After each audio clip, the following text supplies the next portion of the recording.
Good morning, Commissioner, Council, Mr. Hine. Today we have David Hine testifying in relation to a report he filed with the evidence to be led by counsel for the city, Mr. Chen, followed by cross-examination. Mr. Hine is the last witness. And if the court reporter could affirm Mr. Hine's evidence, we can get started. Mr. Hine, would you raise your right hand, please? Do you affirm the evidence we're about to give in this matter will be the truth, the whole truth, and nothing but the truth? I do. Thank you.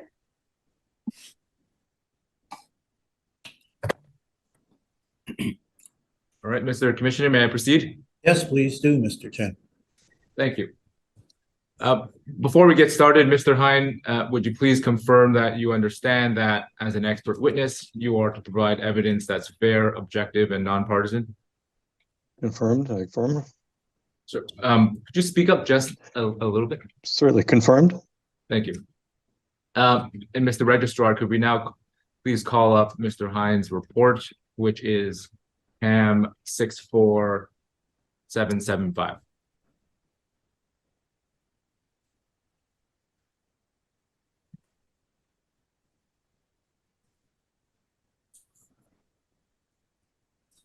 Mr. Hine, do you see that on the screen?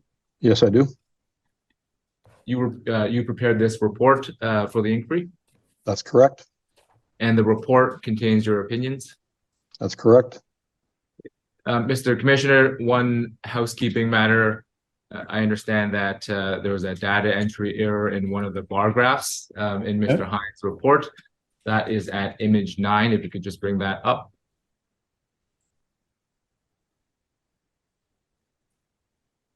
That's the one, Mr. Hine?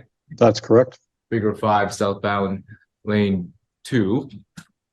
And so last night we circulated a document which is at HAM 64785.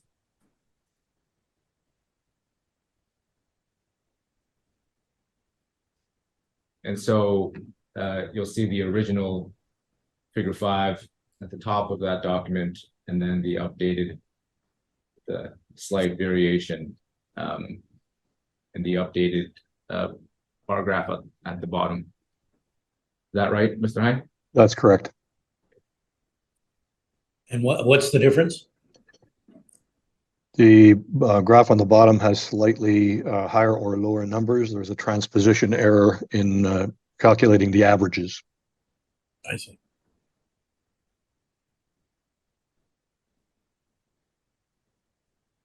Okay.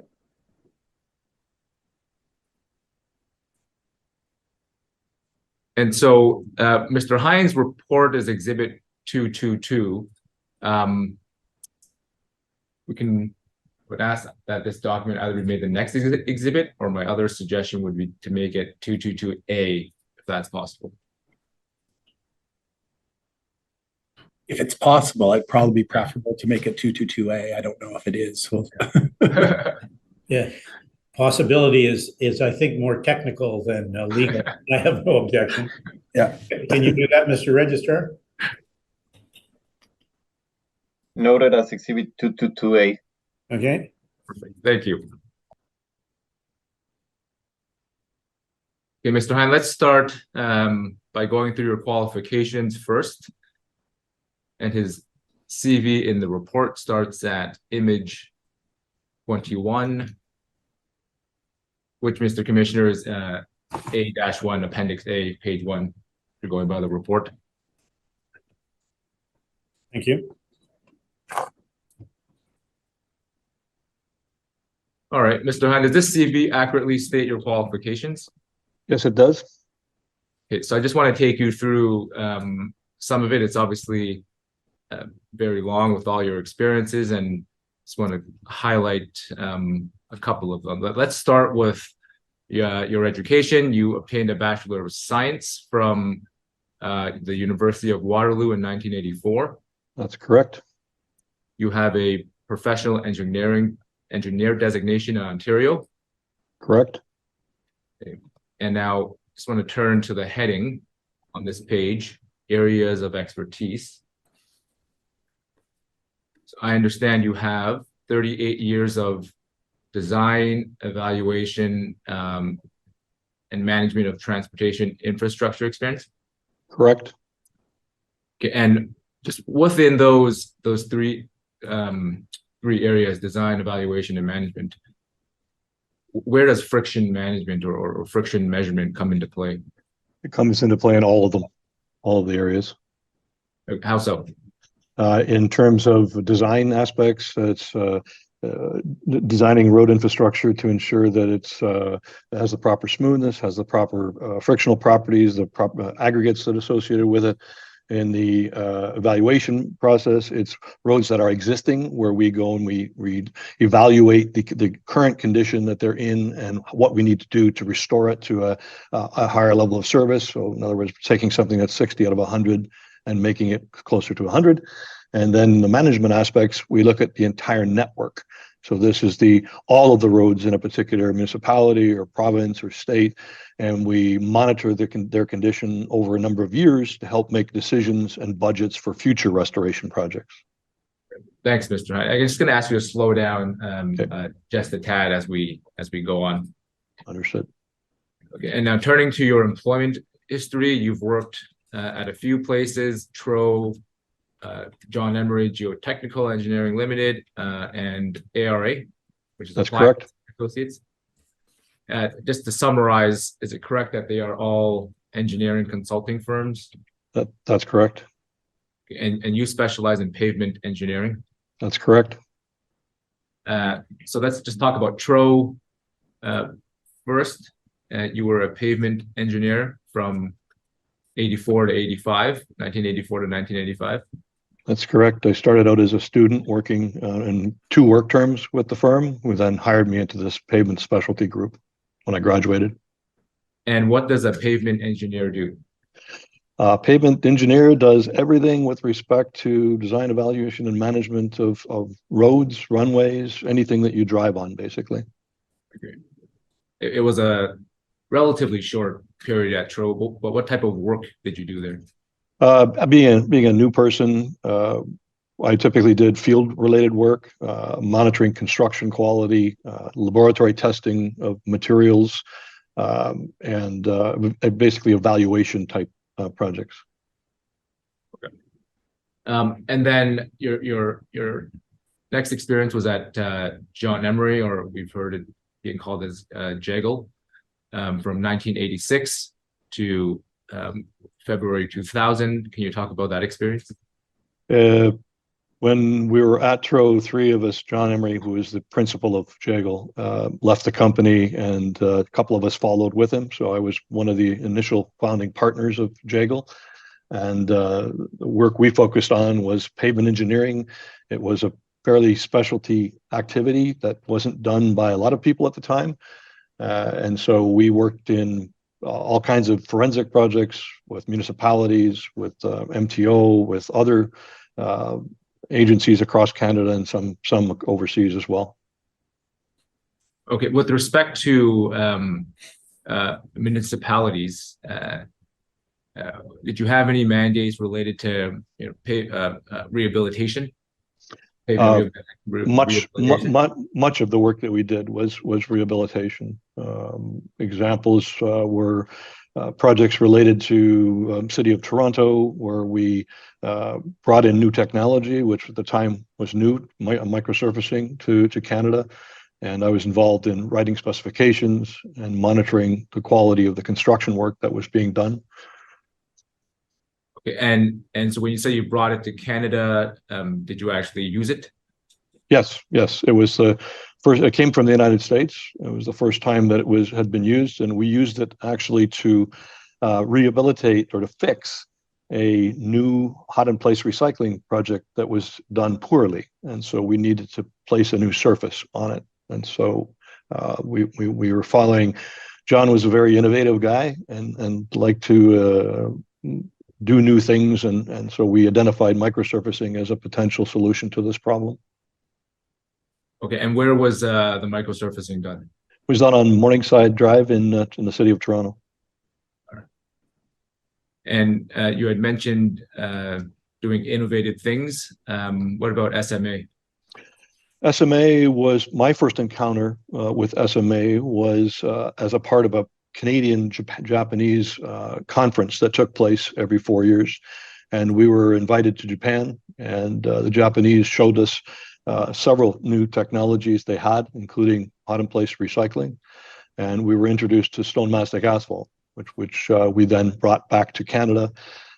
We were present there with one of the owners of a large construction company who saw the value of this, and we did the first test section of SMA in North America in Miller Avenue in Markham. So which avenue? Miller Avenue. It's where Miller Paving is located, now Colas. I see. All right. And I understand you worked with Ludimir Uzarowski at Jeggle? Yes, Ludimir completed his master's degree in the UK, in Nottingham, and found that we had the only Nottingham asphalt testing machine in Canada, and literally walked in the door and into my office looking for a job, and we hired him.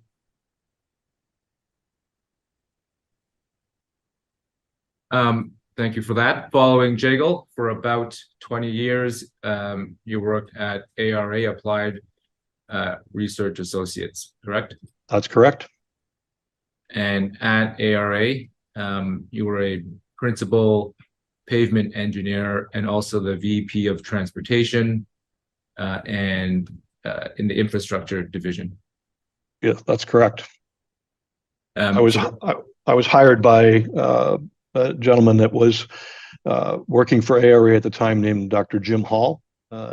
Jim was the gentleman who did the first National Cooperative Highway Research Program research project on friction, and the principal author of the friction guide that was eventually produced by ASHRAE.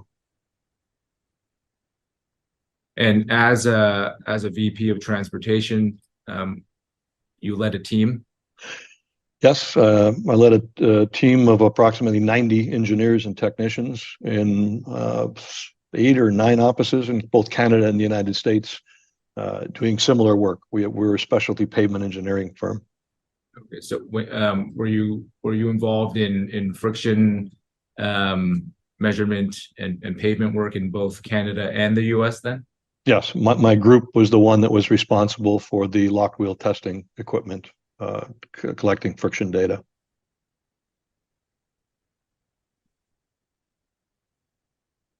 And we'll come to your specific experience. Generally, who are you typically hired by and for what in that experience? Typically governmental organizations. So these would be federal government, Transport Canada, Federal Highway Administration. My group did, I had the research group as a part of my purview as well. And so we did a lot of work for the US federal government. We then worked for many of the US states and Canadian provinces, and then municipalities across Canada, across the United States. Also several projects overseas as well. Can you talk about your pavement preservation experience at ARA? Pavement preservation is a name, almost a religion of keeping good roads good. And so this started in Michigan. There's a National Center for Pavement Preservation. I was very actively involved with these groups in developing tools and guidelines for using them. And the National Guide for Municipal Pavement Infrastructure in Canada was the author of several of the research projects, including timely preventive maintenance and other thin surface restoration techniques. And so I had a very large focus on pavement preservation activities for a number of years. And would that involve questions like, should you mill and overlay, or should you do something else, that type of consideration? Exactly the case.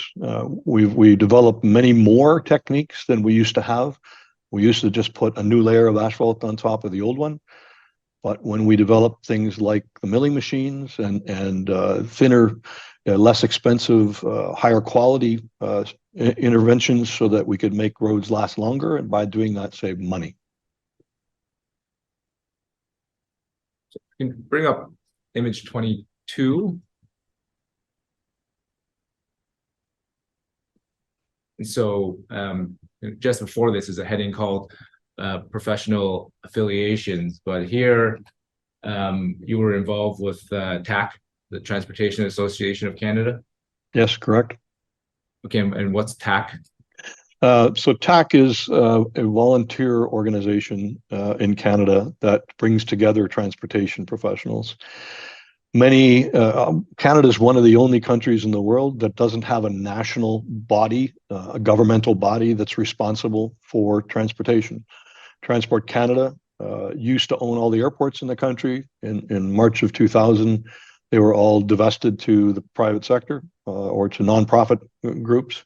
So TAC is the only group that we have in Canada where provincial agencies, counterparts in municipalities, engineering professionals like myself get together to help advance the transportation knowledge in Canada. We write guides, we do training in aspects ranging from the environment to pavement engineering to materials to geometric design, a whole variety to workforce development, for example, as well.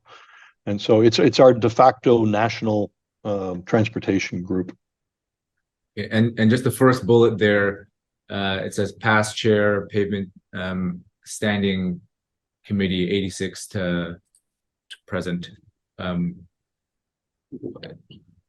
you tell us about that committee? The Pavement Standing Committee is one of the largest committees in TAC. We have more than 120, I think, people who sit on that committee. I've been involved in it since I got out of school back in 1984. During the late 1990s, I believe it was, I was voted to be a member of the executive of that committee. So I would have been the secretary first, then the vice chair, then the chair, and then the past chair. So it was a 4-year voluntary activity. And so I was responsible for the setting up of meetings, for chairing those meetings and helping develop research topics and things that we would like to do as a group. The TAC Payment Design and Asset Management Guide came from this committee as well. So we would, as part of the executive, I would steer it through the process of getting published. And you recently received the Distinguished Service Award. Yes, very surprised and very pleased, but very few people get that award, and it's means a lot because you spend a lot of time doing volunteer work over the years, and then are recognized for it. So it's a nice thing to know. Congratulations. Thank you. So if you can just, we're already on the page. Perfect. Pavement engineering. There's a heading there. Does that section include your pavement friction work? Yes, it would. Perfect. And so can we also bring up the next image? So 23 as well. Right. Just want to ask you about a couple of these. On A3, just the page to your right, the first and second bullet. So it talks about the 407. Could you describe that experience? The 407 highway, my involvement in it has gone back to the early 1990s. I was the pavement designer of record that selected the pavement types and materials. I followed after construction, being retained by 407 ETR to help them with their pavement management activities, condition rating systems, etc. Part of their requirement was that they have it in their concession ground lease agreement, had a requirement for friction testing. And so my company, since we own the equipment, we're also hired to do that testing and reporting to both ETR and to MTO.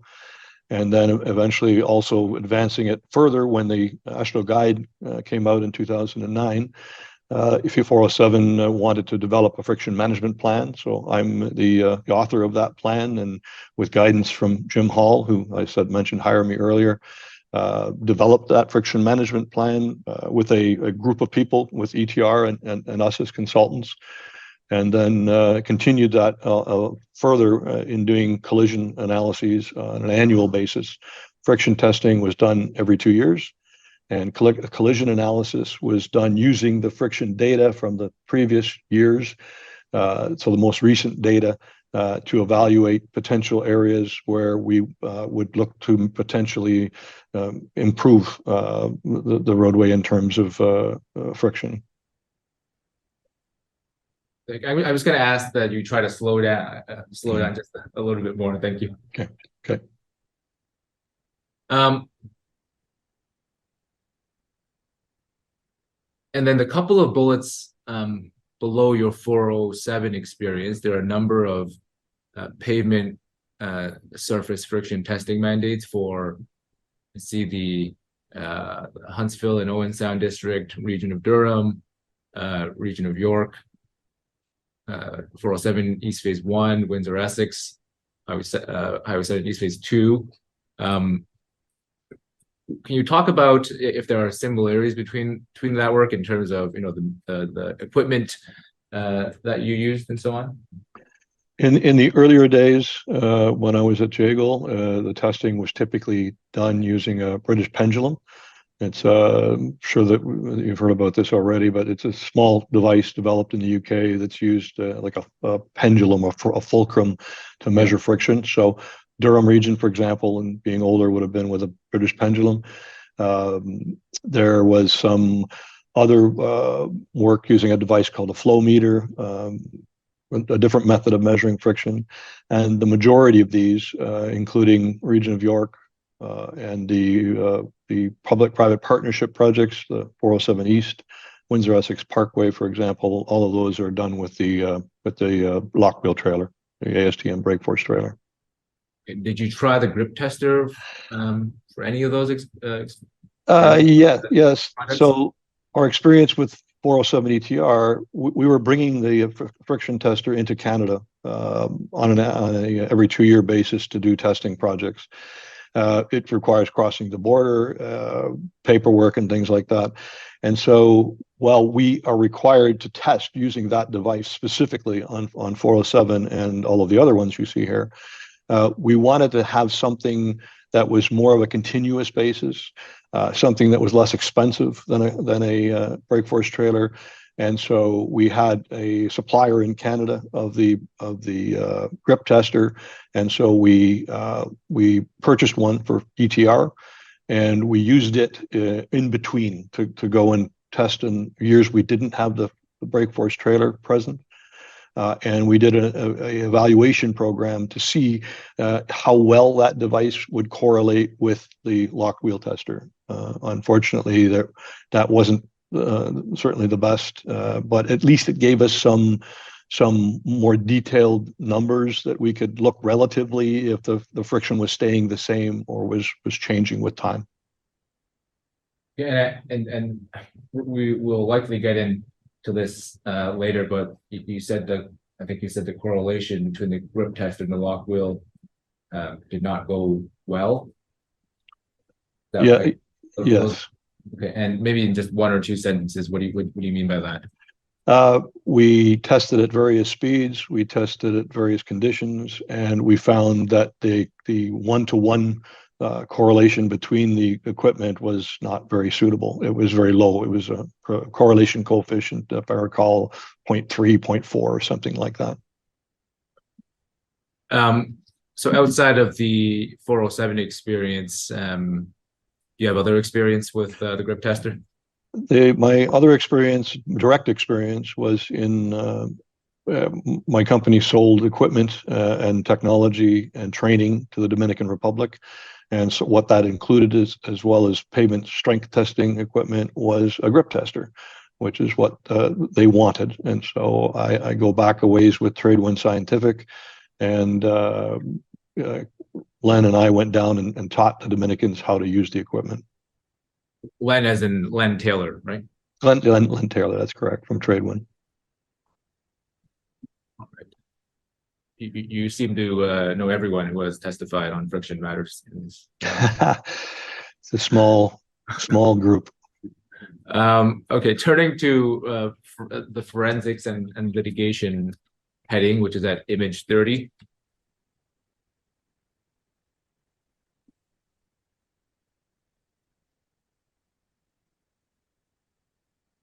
And I'm going to take you again to your 407 experience. It's further down in the page where it says detailed evaluation, legal action, including arbitration experience with significant early age asphalt concrete cracking. So I'm not interested in the legal action part, but more about the cracking and rehabilitation that was done there.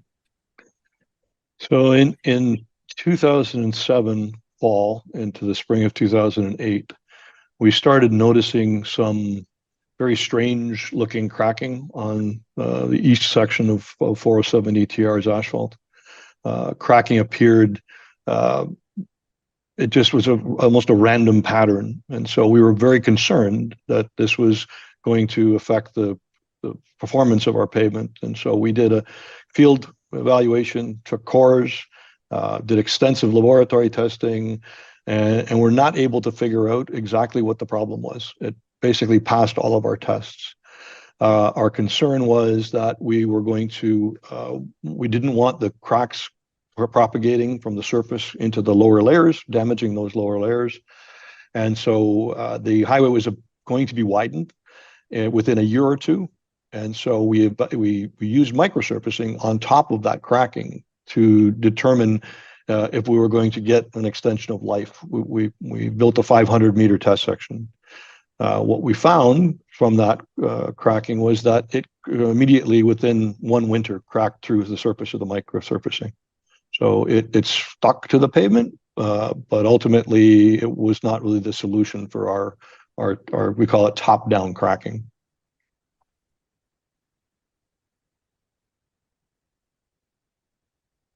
And now moving further down,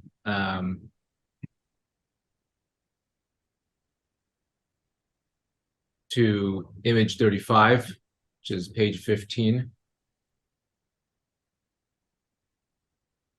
And just for context, this is in the airport pavement design, evaluation, and management section of your CV. And just kind of in the middle of the page, there's a reference to the Canadian Forces and the use of the skidabrator. Can you tell us about that experience? The skidabrator is a device built by a company called Humble Equipment in Louisiana. It is a unique device in that it was developed to remove rubber from surfaces of roadways or surfaces of pavements, airport pavements. And so when aircraft land on a runway, the wheels are spinning and they leave some rubber from it on the pavement surface. And we'd heard of this equipment and suggested to the National Defense folks that this might be suitable for use in rubber removal contracts. And so we brought it into Canada from the U.S. It was not and still not available any place outside the U.S. And so we brought it in to throw steel shot at the pavement surface and to remove that rubber material. I also had the opportunity to use it for surface texturization, I will say, on Guelph Line in the region of Halton, where there was a tight curve and there were some accidents occurring where vehicles were going into this house actually. And so we tried to use we thought skidabrator might be suitable for use, so we tried it. It was the summer. It didn't work too well because the steel shot got stuck in the asphalt. So we waited until colder temperatures and we treated the surface using the skidabrator. Very little experience had been had with using it on roadways at this point in time. And it made it coarser, but it also damaged the asphalt surface. So we didn't think it was particularly suitable for that kind of a treatment. And so you talked about the skidabrator. What experience do you have with shot blasting? Shot blasting is skid abrader, you might call it shot blasting, but it really isn't, because it's using steel balls. Shot blasting is usually using sand or other gritty aggregates like silicon carbide. And so you're blowing it out basically at something. The skid abrader uses a circular device that throws the steel balls at the surface. So they're a little bit different than each other. And so the question was, what experience do you have with? Oh, we did shot blasting for the rubber removal on Pearson Airport, on the concrete and the asphalt pavements there as well. There's also soda blasting. There's other things you can throw at the pavement surface, and none of them were very effective.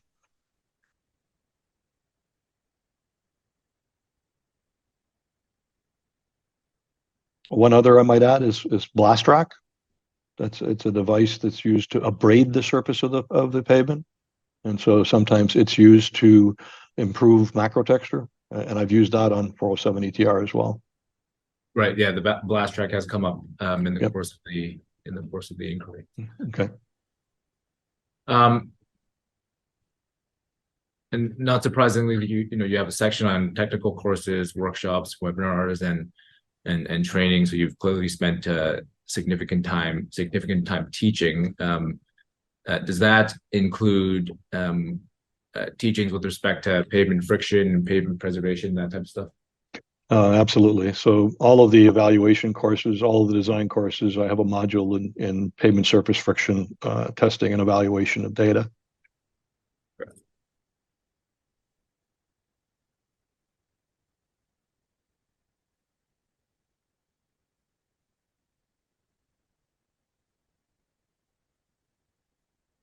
Okay, Mr. Commissioner, that's all I intended to ask with respect to his CV, and I'll now just go through the questions that Mr. Hein was asked to comment, but of course focusing on the main points of his report.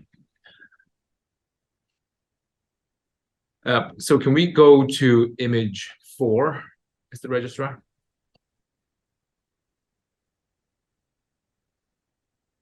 So the first question you looked at was commenting on the applicability of the MTO's FN30 at 90 kilometers an hour with a rib tire to the threshold to the average VP.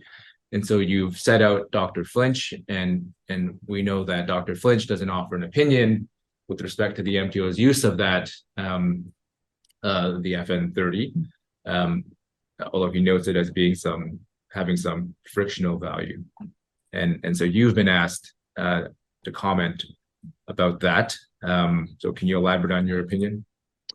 It's my opinion that the MTO's FN30 is an investigatory level, that numbers above this are considered to be acceptable. But as you get to approaching 30, it is a investigatory level where you may want to start looking at other elements like collisions, for example, to determine if the pavement surface friction has any contribution to potential accidents.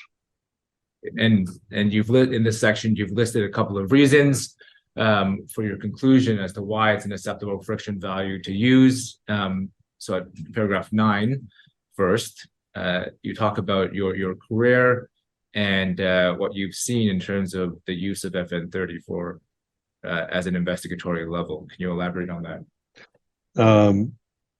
Pretty much all of the testing that we've ever done in the province of Ontario has used FN30 as being an investigatory level. MTO is a little bit unique in that they use that same number regardless of the speed that it is being used. So the majority, and you've heard this before, is that the majority of users follow the ASTM E274 standard, where the testing is conducted at 65 kilometers an hour, 40 miles per hour. And MTO is one that does the testing at any particular speed, whatever the posted speed is. That's their process. It's safer for the testing equipment, but it's also more conservative also than what you would do at the 65 kilometer an hour speed. Perfect. You also make reference to other highways and one of the things that you say is that it's important to compare Ontario highways with similar characteristics. What do you mean by that? Ultimately, a lot of people use investigatory numbers around 30. And so in order to be able to compare apples and apples, you have to recognize that MTO does it at the posted speed in all cases. So adjustments would have to be made either to MTO's numbers or other agency numbers to ensure that we've got them comparing properly to each other. And when you say other agencies, if we can also bring up image 5, there's a table 1, which shows different levels of friction for various transportation agencies in the U.S. What's the purpose of this table? This table is to give examples of what other agencies use. I've just changed it to be metric, so we use 65 kilometers instead of 40 miles per hour. You can see that different states do different things. Some of them use the same numbers for different levels of road, being interstates or primary or secondary roads. You can see some of them are using the same numbers for all of them, for example, Washington State, and that all of the numbers are kind of around the 30 range, so between the mid 20s and low 30s. Okay, and if the RHVP and was or what kind of road, if we were to look at the different columns here, would the RHVP fall into?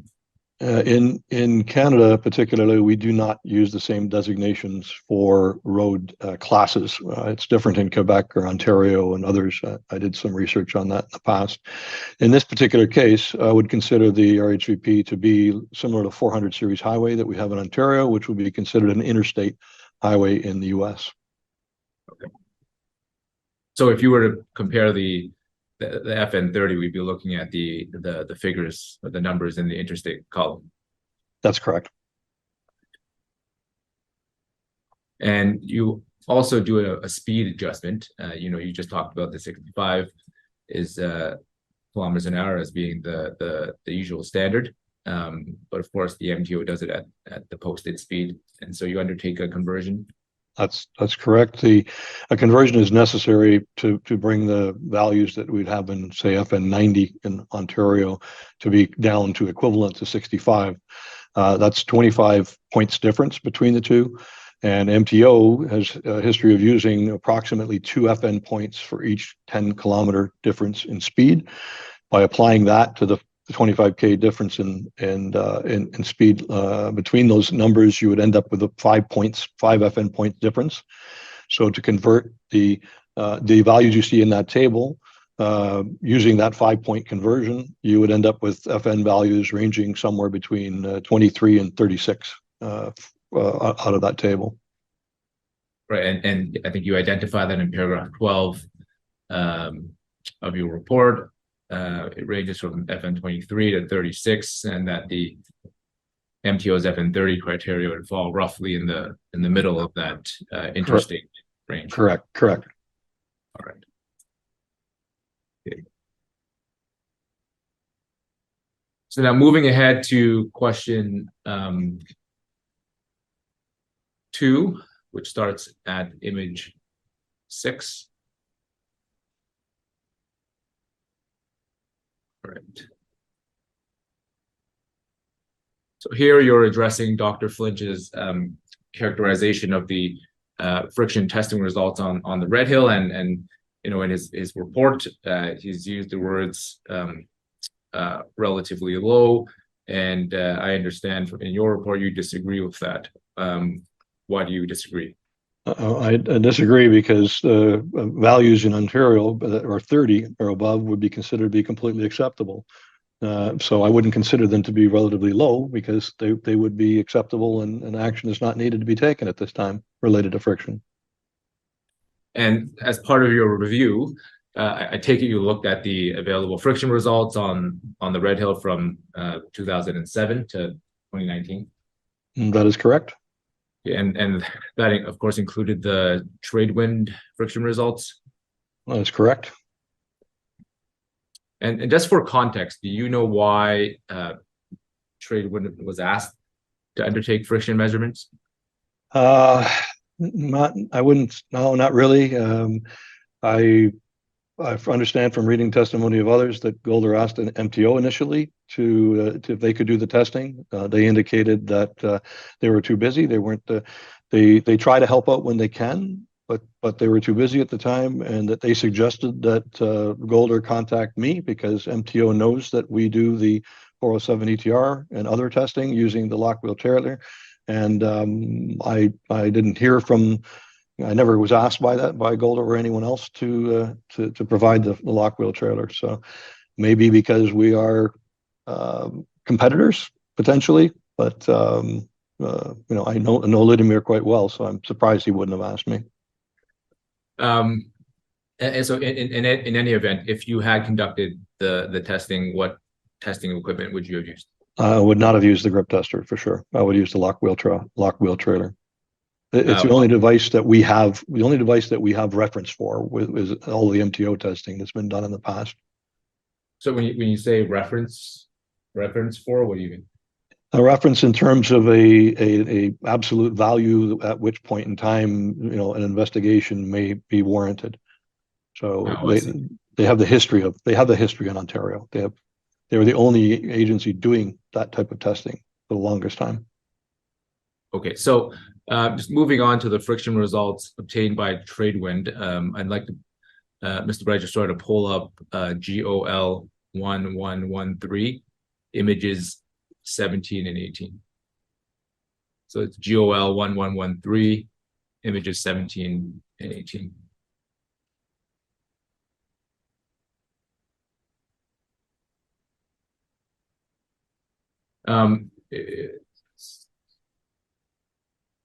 Probably see very small figures on your screen now, but these are the Red Hill grip tester friction numbers.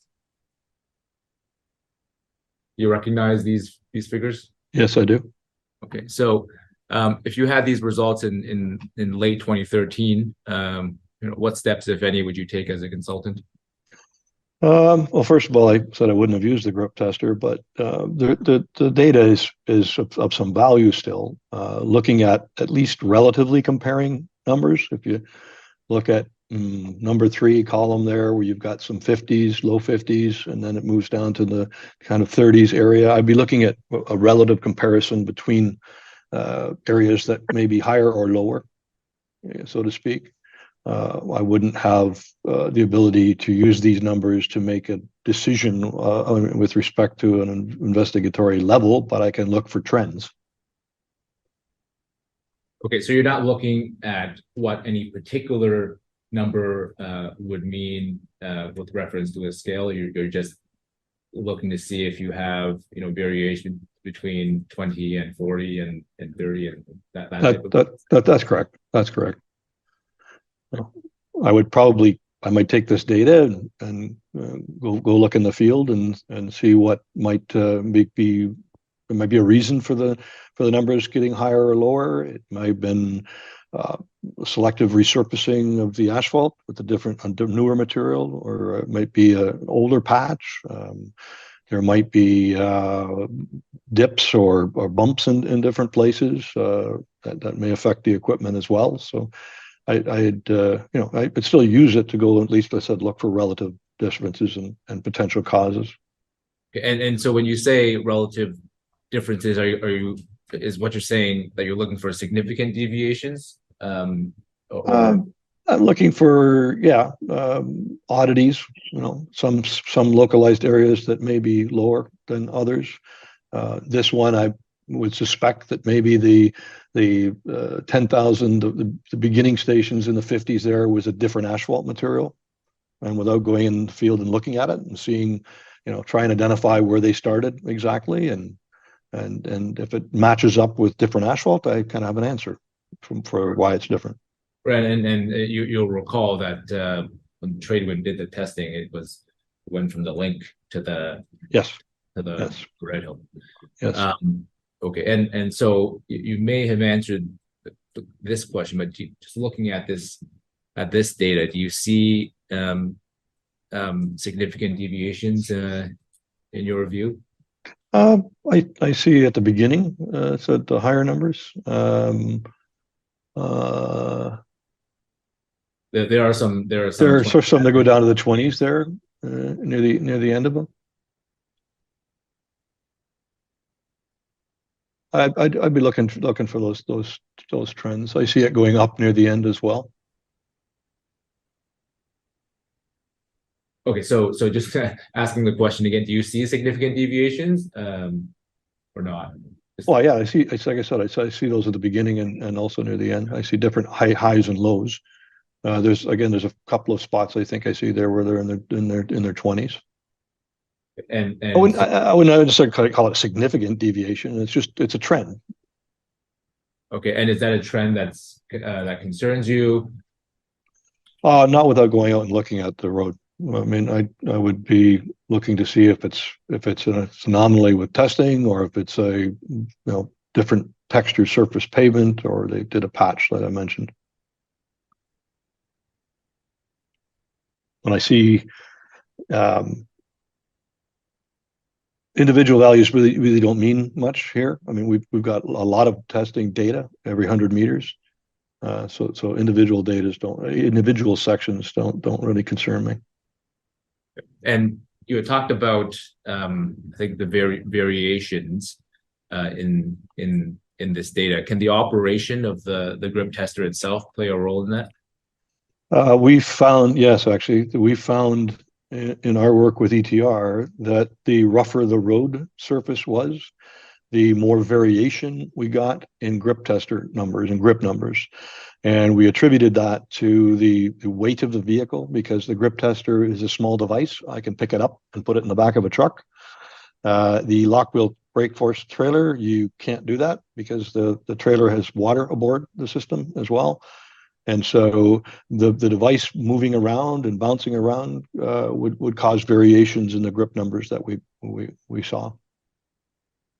So that could be the situation as well. I'd be looking for, again, a bump or a dip or something that was in the road, a settlement that might be contributing to the funny numbers that I see. So you reviewed the 2013 SEMA report? Correct. And that was a safety review of a segment on the Red Hill from, I think, Dartnell to Green Hill. And SEMA finds that there is a high proportion of wet weather collisions between mud and some portion south of Green Hill. Now, taking that with the data that you see here, the grip tester results, does that information, the wet weather collisions, change your view of the trade-in results? I tried to look at the starting location of where these grip numbers are based on the report.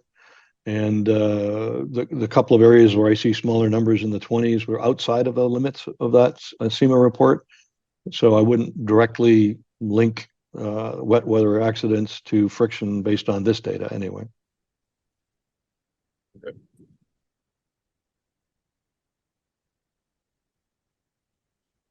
And so one of the things that Dr. Flinch has kind of brought up in his evidence is the possibility of doing further friction testing. In what circumstance would you consider doing that? If I was going to make a definitive decision based on FN30, I wouldn't be using these grip numbers because, as mentioned, the correlation between the devices is not very useful. And so to decide to bring in friction testing equipment from the US is going to also be expensive. Nothing really here is bothering me too much. So I might, you certainly could do this, but I wouldn't say it's necessarily warranted.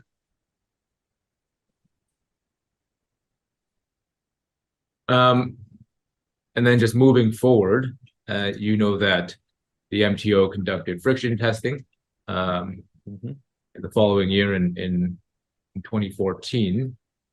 And so if we could pull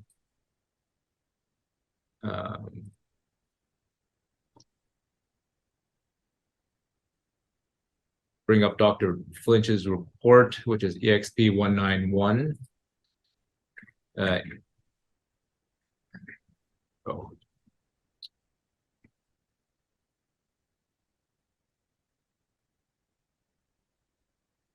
Image 7, and actually this is in your report as well, but that's fine.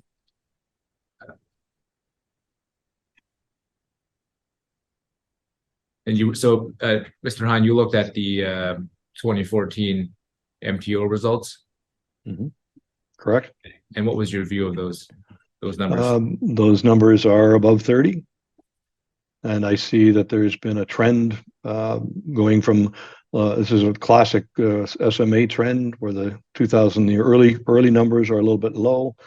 We wear off some of the asphalt paste on the surface in the first year under traffic, and the numbers go up, and they start to come down with traffic, and it's leveling out just above the 30 mark there. So it's acceptable based on the 2014 numbers, certainly.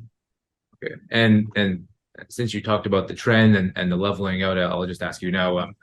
Dr. Flinch has kind of described it as a significant decline or drop. I can't remember the exact wording. Do you agree with that? It's typical. This is very typical of what we see in Ontario using those types of aggregates. They all drop. They will all drop depending on surface wear, the amount of traffic, the weight of the traffic. So how many heavy trucks are on the roadway? It won't go up unless there's some action has been taken. It doesn't miraculously get better, but this follows a pattern I would have expected of just about any asphalt in the province of Ontario. Okay, and does this pattern say anything to you about safety? It's the friction on the roadway. It doesn't. You could have low friction and still have a perfectly functional roadway and a safe roadway.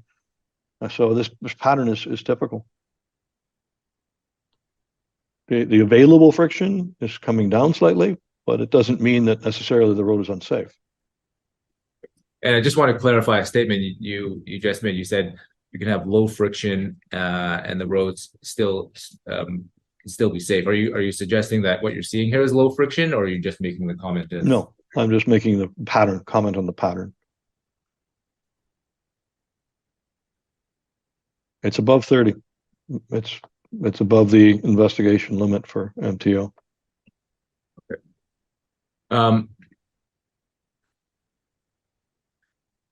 Okay, so that's 2014, and just moving forward, we know about the 2015 SEMA report, which you reviewed. Correct.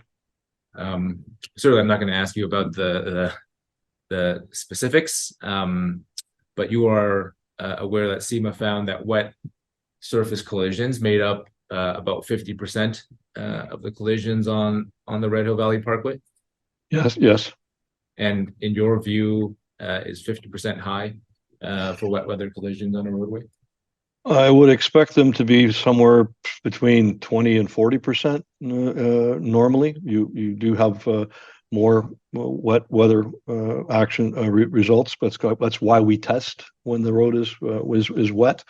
50 is, I would consider that to be higher than I would expect, but again, it's a little bit on the higher side, I would say. Yes. And let me just clarify one thing. You said that that's why we test when the road is wet. You're not suggesting that you test when the road is wet. You're talking about the statistics, right? No, the brake force trailer testing, we put water on the road intentionally and test it while it's wet. That's what it is, not during rainstorms. Okay, thank you. Yeah. So SEMA in 2015 concludes that a combination of I think high speed and wet surface may be the primary contributing factors to collisions on the Red Hill Valley Parkway. Do you recall reading that? Yes, I do. Okay, and so on this topic, Dr. Flinch testified that we can look at friction as a supply and demand, right? You can supply more friction, you can lower the demand. Do you agree with that? Yes, I do. Okay, and does that apply? Those concepts apply here? Yes, certainly we can reduce the demand by reducing the speed. So ultimately, what CMO recommends is targeted police enforcement of areas with known high collision frequency and I think oversized speed limit signs. So you may have just answered the question, but in your view, would that reduce friction demand? And maybe you can elaborate on that too. Yeah, of course it would. If we're reducing the speed, it's not physically doing something to change the pavement surface, but it's reducing the need to have higher friction under those, because the speed limits are going down. And in your experience, how long would it take to validate, if there is a reduction in friction demand? Well, you've heard from others as well talk about the variability of collisions and traffic information and how it goes up and down over the years. I would expect you would need at least a couple of years, 3 years, to look to see if there's a trend and that your collisions are going down because you've reduced the friction demand. So Dr. Flinch has said, you can try a number of things. You can also increase friction supply, and that he would do a number of things. What do you say? What do you say to that? There are many things that you can do to reduce the demand. Again, the signage, the reducing the speed limit, etc. Usually, those activities are much less expensive than providing more friction.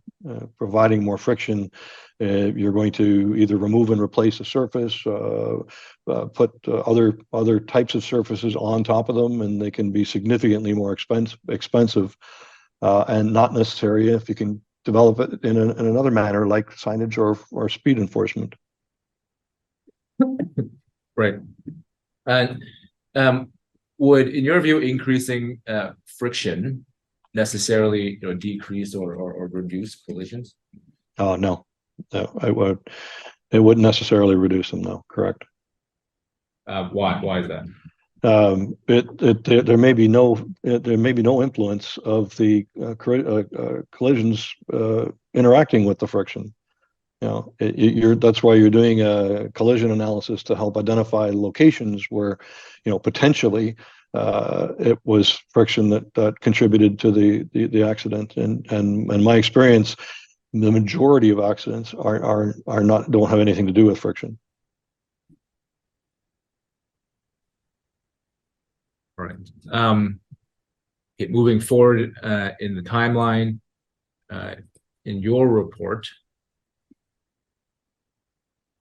you can bring that back up. It's HAM 64775, and we can go to image 8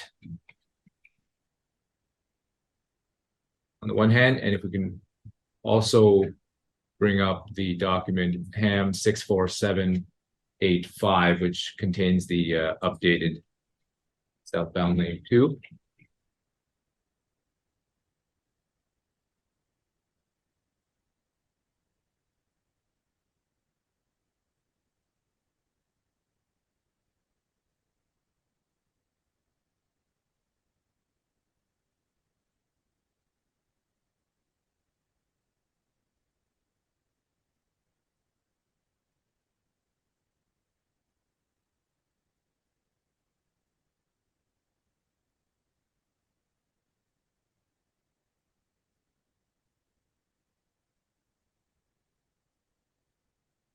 Okay, so you set out the ARA 2019 friction values for the locked wheel in various figures, and I've left out one of the figures, but I think this will suffice for the purposes of the questions. Why do you feature the 2019 results in your report? These are because these are the most recent and most comprehensive sets of data of friction for RHUP. Okay. And so when you're looking at these figures, what are you looking for?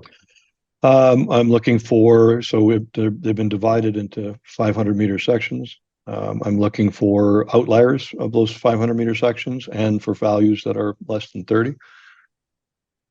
All right. So just focusing on, well, first of all, outliers. Do you see any outliers? Well, in the northbound lane 2, I see one location that has slightly lower than 30 in Okay, so just one kilometer second, 2. Mr. Hines. So Yes. northbound lane 2, that's figure 3, correct? Yes, correct. Figure 3. Right, and yeah, you're pointing out the 29.2 at the 2 kilometer mark. That is correct. Okay, and what's your view on that? It's slightly lower than the ones surrounding it. I would consider it to be an outlier because the rest of them are all showing U30s and above. Also, it's within the testing limits of the equipment because the brake force trailer, as you know, takes a reading as the operator randomly pushes a button as he's going across the pavement surface. So if I went out and I did the same testing in the same location, I might get a value that's higher there. I might get some values that are lower elsewhere. But it's not substantially different than the surrounding values. So this wouldn't be of significant concern to me. So when you say it's not a significant concern, we talked about the FN30. Are you suggesting that it's not, an absolute limit that you have to go out? Absolutely. I mean, if it was 20, then maybe I'm going to be concerned because it's 29.2. And if you look at the ones below in figure 4, they're all above 30. And so, and quite a bit above 30. And from the trends from previous testing, you can see that they were leveling out. And so there's nothing here. I'm not expecting that there is a significant friction problem because the numbers are again above the investigatory limit set by MTO. And just so I'm clear about your evidence, you just said it's not showing a significant friction problem. Are you seeing a friction problem? No, I'm not seeing a friction problem at all at present. I'm just looking at figure 5, which is on the right side where you have an updated chart. So we're looking at the updated figure 5 in PAM 64785. There, of course, we see now a number of values that are just below 30. Can you comment on those?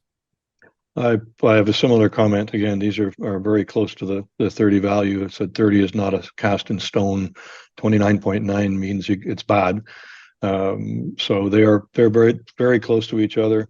In this particular figure, because they're within about 500 meters or 400 meters, 4 kilometers of each other, I potentially might go and have a look again at the road surface to see if there's anything that's obvious that may be contributing to those slightly lower numbers. Okay, and when you say go out to look at them, can you remind me what the factors, what are you looking for? Visual inspection to go and look and ensure that there's been nothing done to the road. What do you mean by that? In terms of a patch repair, let's say, or there might have been some issue with materials during construction that would warrant replacement of the material. And because this is SMA, stone mastic asphalt, it's not something that everybody makes every day. And so if you're fixing something, you might use different aggregate material. Maintenance and operations folks may not know the difference between them. And so I'm looking for some reason why this might be lower. I'm also looking for wear of the surface. I'm looking for cracking, other surface defects, potential for things like raveling. Raveling is where the individual aggregate particles may not be well glued together and you may lose a few of them here and there. So just looking for things that are not like the others around it. Okay. Dr. Flinch has commented, in your report, I think you described the below 20 values as minor and inconsequential, but Dr. Flinch says, a lower value may actually suggest that you have a localized friction problem. And of course, in figure 5, we see the 2 consecutive 29 values, although they're very close to 30. What do you say to that? Again, we're simply looking for trends in the data. And the previous testing showed that the numbers were all leveling off. So there may be some that are a little bit higher or lower than the others, but overall, I don't necessarily have this telling me or pointing to me that this is a localized problem. Okay, and these are of course average values, right? These are correct. These are average values. That's correct. All right. So if we go to Dr. Flinch's report, which is at EXP 191, image 8.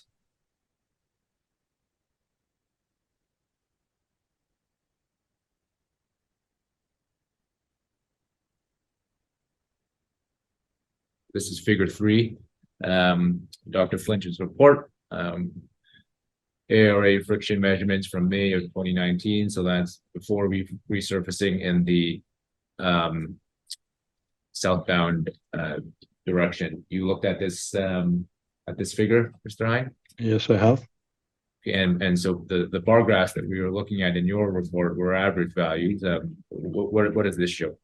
This is showing you individually the friction numbers in each of the 2 wheel paths in each lane. Okay, and you can see the red line there is the 30, and around the King Street, Queenston interchange area, there's a number of that are below the red line. Does that cause you any concern? Not particularly, because obviously you have 2 wheel paths and vehicles have wheels on both sides. And so if you hit the brakes, you're going to be engaging both wheel paths. Typically, you will have a little bit more wear in the outside wheel path. That's in the truck lane, the heavier truck lane, because trucks are the road has a crossfall to it. So it means it's higher in the middle than it is on the edge slightly, which means there's more weight on the outside of the vehicle, which may be causing some more wear in that particular location. But again, when you hit the brakes to stop, you engage both wheels on the vehicle. So that's why the averages are provided. So when you say both wheels are provided, can you maybe talk about that in reference to the friction results? Like what line should we be looking at? So southbound lane 1 right wheel path, southbound lane 1 left wheel path. So we've got blue. It's kind of hard to tell the difference between them, but the left wheel path is going to be higher than the right wheel path, and when you average the 2, they're going to be above 30 pretty much here. I see. Okay. And normally, we don't always do all wheel paths. We have the ability to do that. It costs a little bit more money to do that, but when you have all of the data, it tells you the full picture here. All right, and just of course to add to the story, we know that there are a number of curves, King Street area and Queenston. Does that change your view at all on how you view these friction results? Not in terms of the friction results, no. What about in terms of safety? Others have testified with respect to the other features. You have to look at everything holistically to see if there's any contribution of a particular factor in terms of collisions or frequency of collisions.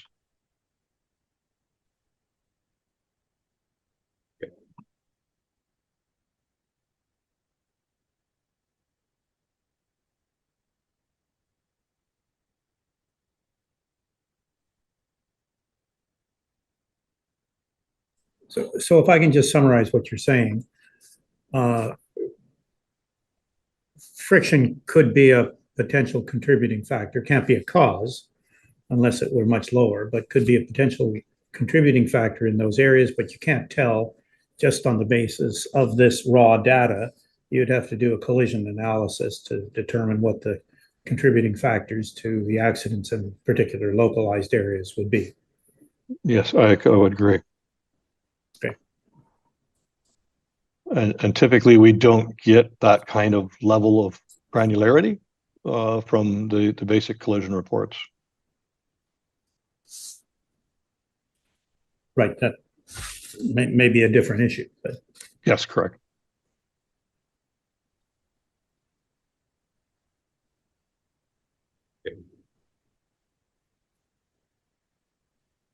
Okay.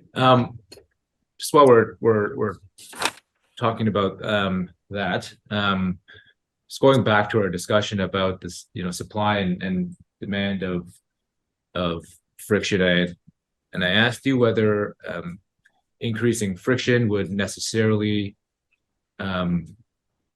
decrease collisions, and I think you stated that it may not, because there may be no influence on the of the collisions interacting with friction, and you note that in your experience, the majority of accidents that you've looked at don't have anything to do with friction. So, Dr. Flinch gave evidence that though deficient friction is seldom the main cause of a crash, there are some situations where low friction can cause crashes in the presence of other contributing factors. Do you agree with that? I agree. Yes, correct. And so, putting that together, so there is agreement that you and Dr. Flinch think that friction is seldom the cause of a crash, which I think you agreed with, right? Correct. And that increasing friction in those circumstances wouldn't necessarily decrease collisions. That's correct. However, as Dr. Flynn states, there are some situations where low friction can cause crashes in the presence of other contributing circumstances. So in those situations, dealing with or combating the contributing factors through countermeasures could reduce the demand for friction and therefore collision. Is that right? I meant repeat the last part of the sentence. I didn't quite hear it correctly. So combating the contributing factors through countermeasures could also reduce the demand for friction and reduce collision. That's correct. I don't think when we were talking about it before, I think we just talked about speeding reducing the demand for friction, but not then going a step further and talking about the effect on collisions. Yes, and the countermeasures like reducing speed, et cetera, are going to be have a substantially higher impact on it than incrementally increasing the friction of the pavement surface. So the impact of reducing speed will by far outweigh the incremental increasing of friction of the pavement by 5 points or 10 points or something like that, for example. And so when you're speaking about increasing the friction by only 5 or 10 points, what are you referring to? This could be doing some surfacing on the pavement. If you're going to do something, there's no evidence here that shows there's a whole problem along the entire length of the highway, and so going in and doing a mill and overlay, for example, of the whole highway because of friction doesn't make financial sense.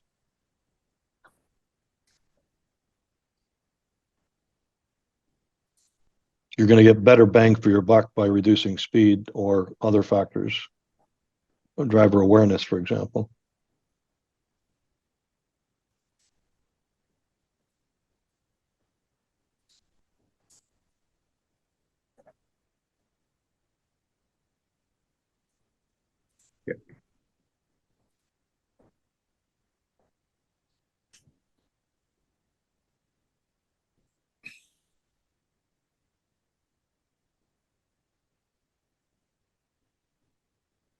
So in responding to Mr. Commissioner's question, I think maybe it was an earlier question of mine. You talked about what you think is a low friction value. And what was that value?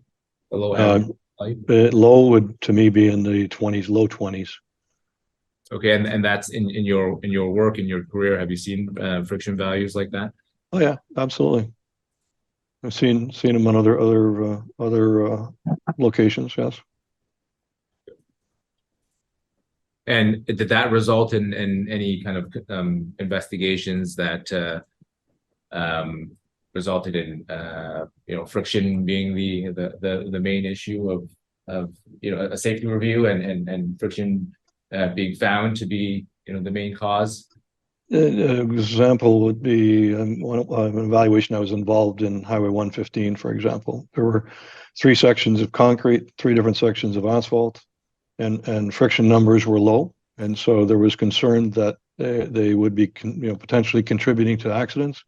In reviewing the accident reports and all of the other factors that were involved, friction had nothing to do with the accidents, virtually nothing to do with any of the accidents. It was driver fatigue, single vehicles driving off the roadway after a long shift at General Motors. And so I said, very, very, very seldom in my experience has friction become the primary cause of accidents.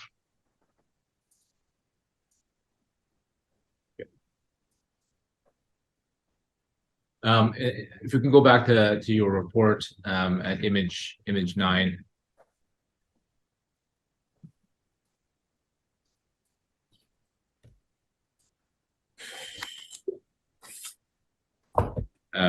Just while that's coming up, and you said the friction in your experience is very seldom the primary cause, and just that paragraph 23 there, you talk about the complexities of accidents and the number of factors that could play a role.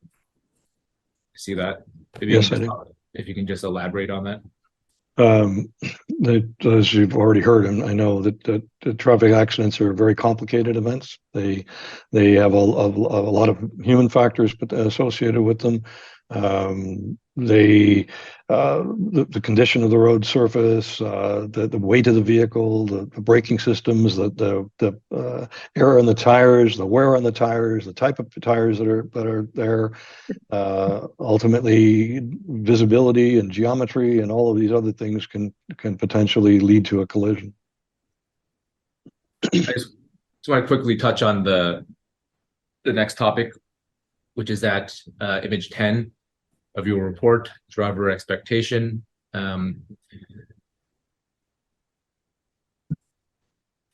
So just to paraphrase, my understanding is that Dr. Flinch, his opinion is that the variation in the friction levels from the link and the QEW coming into the Red Hill. He of course describes the Red Hill friction values as relatively low, and that difference is even more problematic because it creates there's a driver expectancy there that's violated with respect to friction. What's your view on that? Well, I disagree with Dr. Flinch in that situation. As I've just discussed, that I don't agree that the friction values are relatively low. If you look at the differences in friction levels, drivers have no expectation. They have no understanding what the differences are.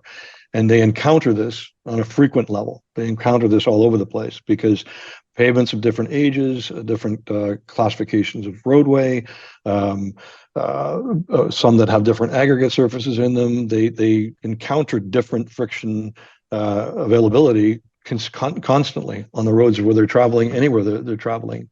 So it's not like you see snow or ice on the roadway and there's going to be a potentially you're going to skid.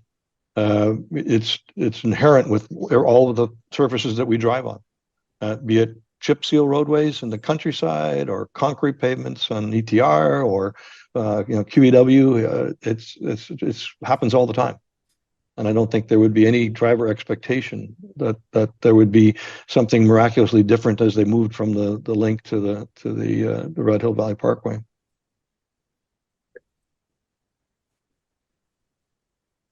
Mr. Commissioner, I was going to move to the next question, but it's also 10:50. Would you like me to just use up the 10 minutes, or shall we take a? How long are you going to be on the next question? We'll say it's probably going to be more than 10 minutes, maybe 20 or so. All right. Then let's take a 15-minute break. We'll return at 11:05. Thank you.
May I proceed, Mr. Commissioner? Yes, please do. Mr. Registrar, could we please bring up images 12 and 13?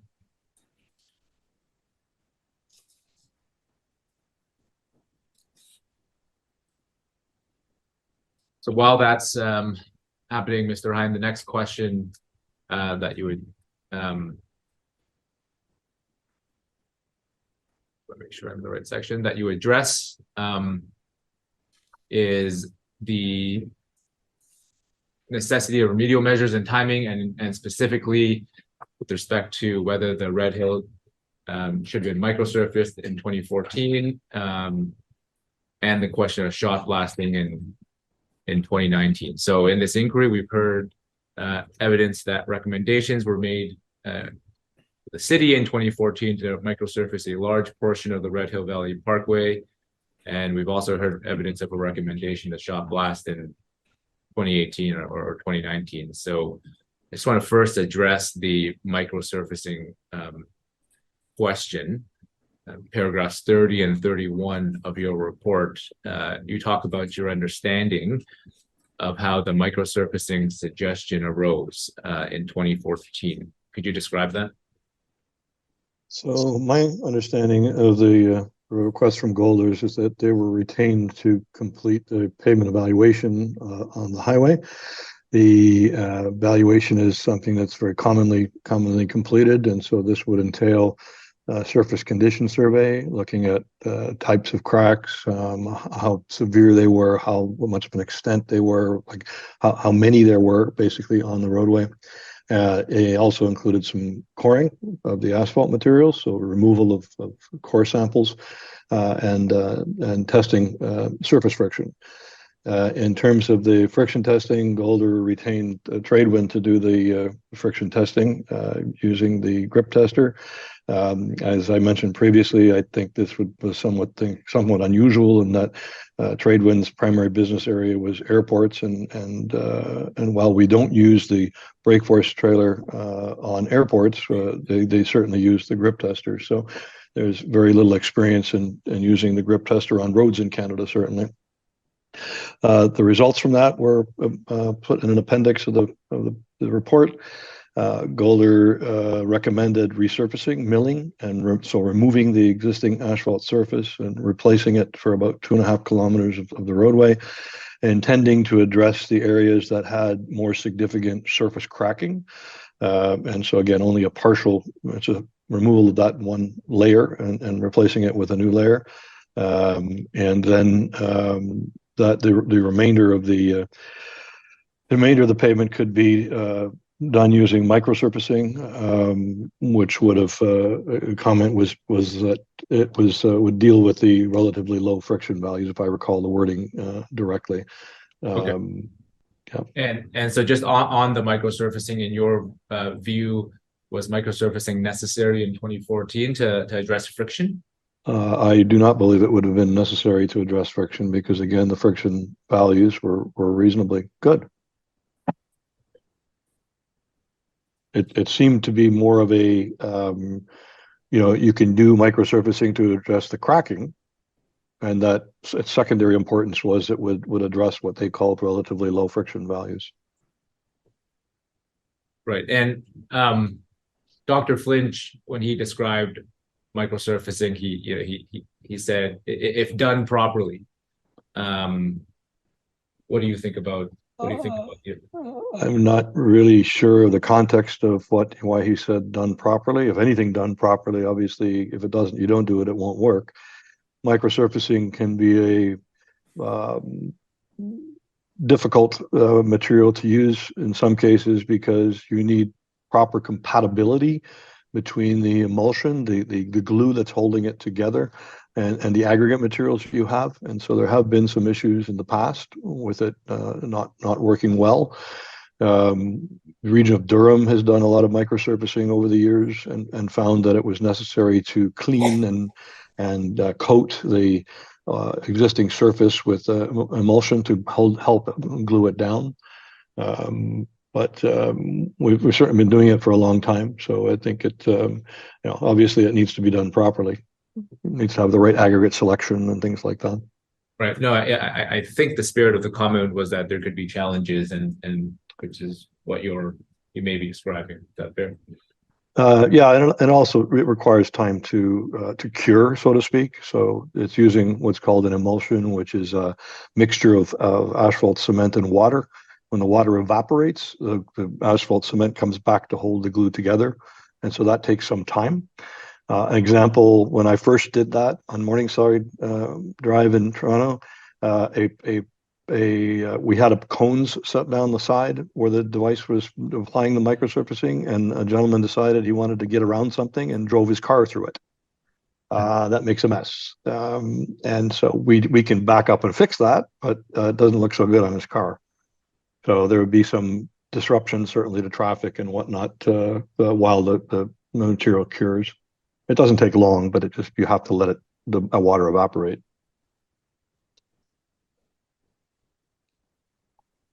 And in terms of microsurfacing, I'm just trying to recall your evidence previously, but did you make a distinction between the effectiveness on asphalt versus concrete?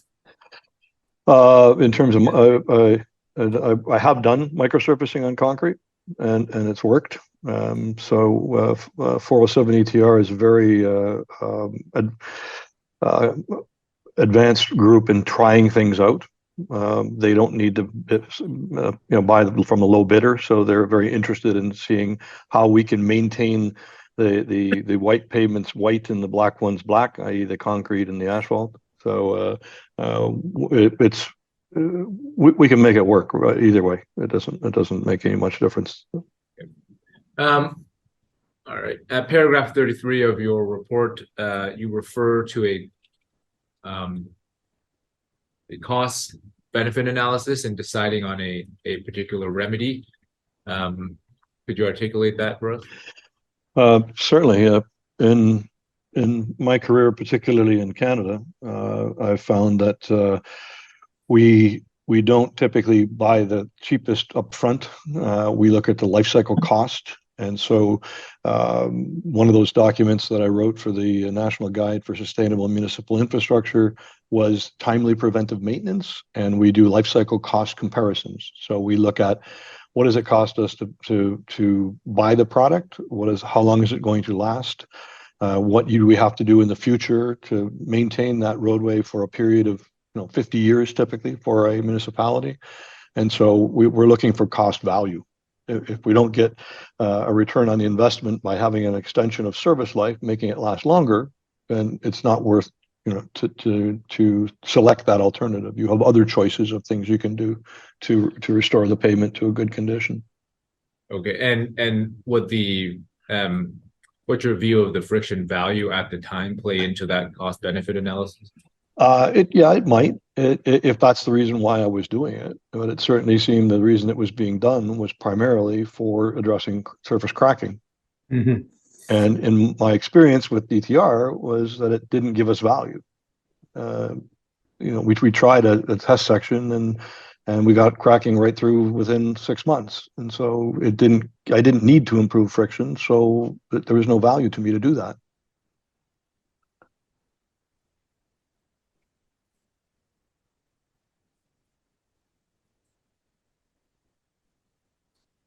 And so you have the experience with microsurfacing, and you've talked about the expense.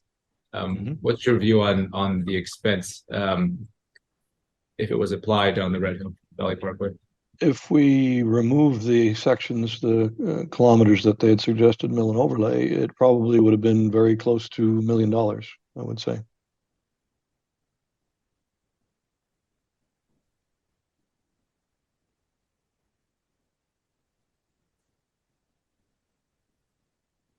And so balancing that with the effectiveness, so you have the cost and you have the friction levels. Where do you come out on that analysis?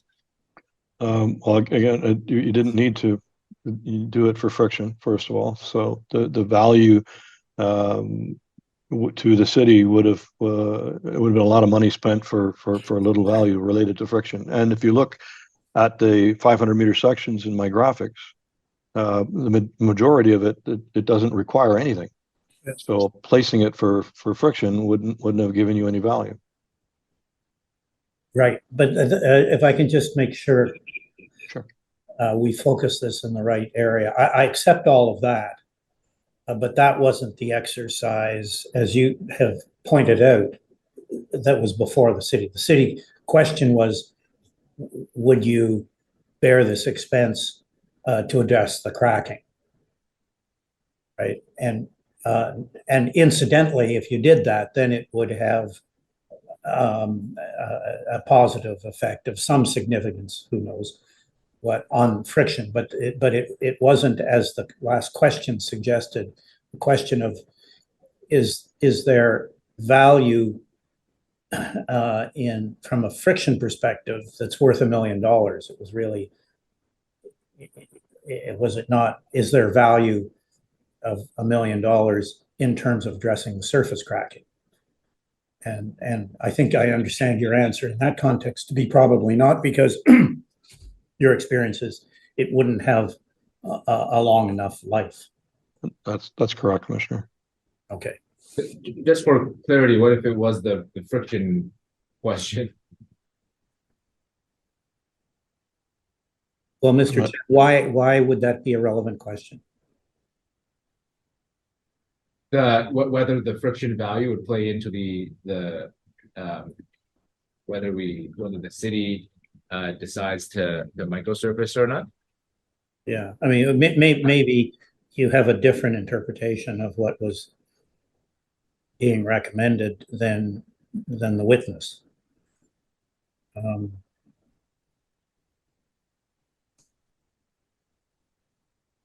right. Okay. So I'm just trying to think that through. The witness has talked about the cost benefits of whether city should microsurface or not, and I had understood that for the microsurfacing being used as a way to treat friction. Stop there, and so whether the friction value then would play into that consideration.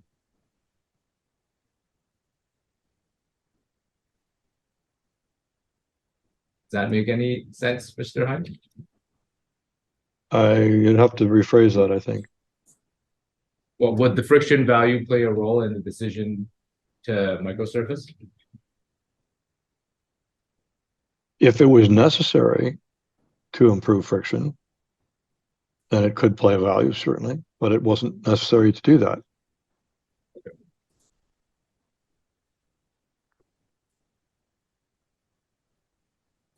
All right.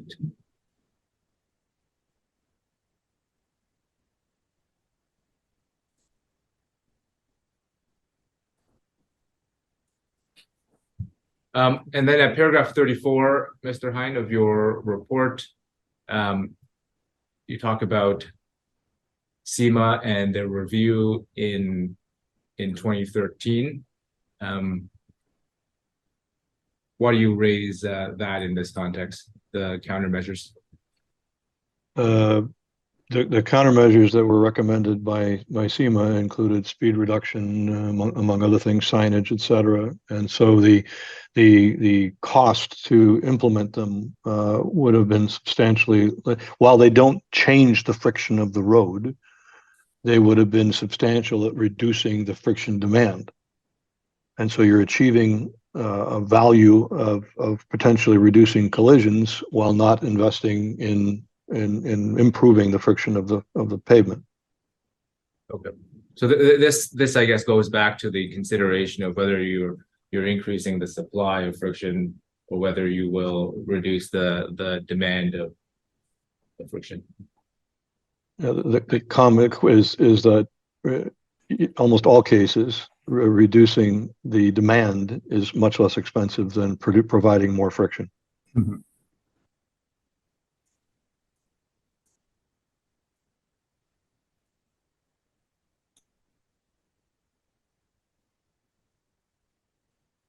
And so, and I hope I didn't ask you this before, but how would you determine which way to go? more supply or the less demand? It would look at the cost benefit associated with it, and I think SEMA took care of that in identifying the elements that would have the highest benefit, which is ones that you typically implement.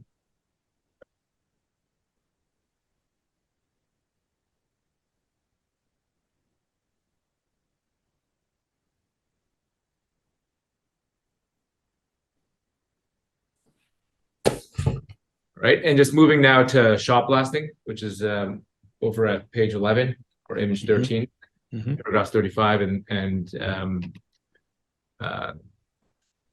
36, and I think there's alignment here with Dr. Flinch. There's Golder suggests shot blasting for certain areas of concern. So in your view, first of all, was that necessary?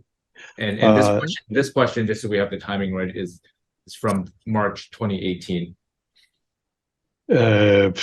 Shot blasting is a very short-term improvement, and considering we're going to be resurfacing the highway in 2019, the value of doing that, particularly with something like the skid abrader, would be very expensive to have, and then you're going to not need it a year later when you resurface the roadway. Yeah. And in terms of the longevity, you indicate shot blasting, it's a short-term solution, and that's results that sometimes only last about 6 months to a year. Is that right? Yes, that's correct. That was our experience on using the skid abrader on 407 ETR, and from what I've seen from others who also are using it to increase texture, is that it's short-lived in the months kind of thing as opposed to the years. And then your comment, sorry. Right. So my comment was also using it on asphalt pavements, because there is very little for removing rubber on the runways. Certainly it was effective because it's very difficult to remove aircraft tire rubber from the surface. In terms of regular roadways, my personal experience has been it's been pretty aggressive, and it's done more damage to the pavement than it did good. And again, it didn't last very long. All right, so let's move on to the next question, which is on image 14 and 15, Mr. Registrar. Question 5 is about Dr. Flinch's view on the applicability of the UK guidelines to the Red Hill Valley Parkway. In your career, Mr. Hine, have you used or seen the application of the UK guidelines in any Canadian context? And I have not. I've not seen it used to decision anything to compare against used in Canada at all. And have you seen it being referenced at any guide, like the TAC guide? It has been referenced in the earlier versions of the Transportation Association of Canada guide as a example of a framework, what another agency is using for determining investigatory limits, for example.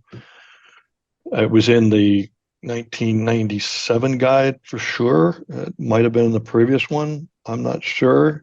And then it definitely wasn't in the most recent one, the 2011 one that was published, or 14. Sorry, maybe it's 14. It's 14. And so just going back to the 97 version, do you take anything from the fact that it's referenced and it provides a framework? I mean, ultimately, the direction that the new AASHTO guide is, the one that was just published a month ago, is looking at friction demand and looking at the intention. I was involved in writing one of the chapters of that guide, but it wasn't the one on friction. So, but if I recall, it was shown as here's a framework of how we should approach this if we have sufficient data to be able to support it. And so, the UK folks were doing some good work. So you've said you haven't seen the application, the use of the UK guidelines, and in your opinion, what's the reason for that? Oh, part of it is because in Canada we've had very few agencies who measure friction on a continuous basis, other than MTO and MTQ in Quebec. MTQ does something differently. I think we may have sufficient data in Ontario to eventually use our data to come up with something similar to what they do in the UK. But there are lots of differences between. It's always dangerous to take something from somewhere else and bring it to your jurisdiction without understanding the implications and the complexity of validating it for our conditions. I mean, some things very similar, obvious things different between the UK and Canada are things like wheel load limits, axle load limits on vehicles. They have different wheel configurations. They've got different weights, and so they will tend to polish their pavements more than ours do, just as an example. Okay, Go ahead. No, and there's some other thoughts where things like materials, things like asphalt mixed designs are not the same in the UK as they are in Canada. The methodology that they use is fundamentally different than what we do. All right, and Dr. Flinch testified on this, and I understand he agrees that if you're going to adopt an investigatory level from a different jurisdiction, you should definitely do the testing. But I think he also says that why not just use the UK standard as a reference, because there's nothing else available in Ontario to understand the grip numbers. What do you say to that? My personal opinion is we have data for the lock wheel tester. We don't have data for grip tester. We don't have data for scrim, which they use in the UK. And I'm not disagreeing that it's an interesting framework. I'm just saying that it would be very dangerous, I think, to just simply adopt it or use it in Canada without any context. And in particular, for one location, one jurisdiction, one road type, such as the RHVP. This is a much larger research type effort that would be needed to implement something in Canada. Okay, and just on the topic of research and work to implement or adjust to the local conditions, you would make reference to the Roads report in your report. Yes, correct. This is one of the first agencies that I'm aware of that thought the Brits were doing a good thing. So maybe we can adopt that for use in Australia. And their first look at it was, wow, this is going to be really, really expensive to do and doesn't really warrant it being done. But then when they went through their, they had a pretty good, significant research program to use the framework and to adjust it for their conditions in their country and get comfortable with using it there. And they made modifications to what the Brits had used. And they had some outliers in their own data as well in Australia. But it's not so easy just to grab something and then blindly use it without understanding the consequences. And I think they showed us that was the case, certainly with their publications.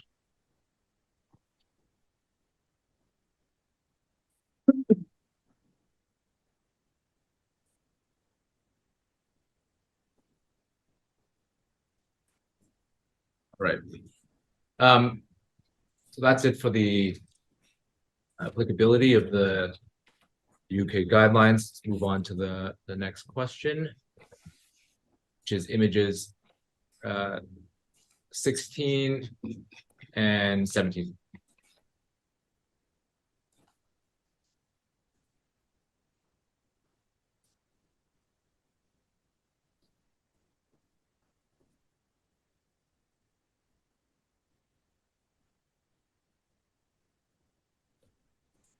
Okay. So as you know, Dr. Flinch undertakes a conversion of grip tester numbers to FN and then adjust to the 90 kilometers an hour. And his opinion is that the conversion that he undertook is at least reasonably accurate. Do you agree with that? I do not. I do certainly see what he's trying to do to to get from A to D with going through B and C. But I can't agree that it was reasonably accurate. I believe it was fortuitous maybe that the numbers came in similar.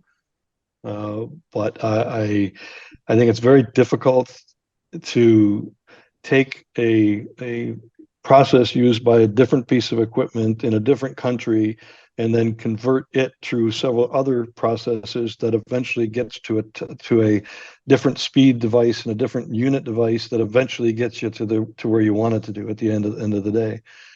So I mean, mathematically, it's valid, I suppose, but I would suggest that it would be very dangerous to assume that this is going to be correct in all situations. Okay, so in your report at paragraph 44, you describe it as a multi-step conversion.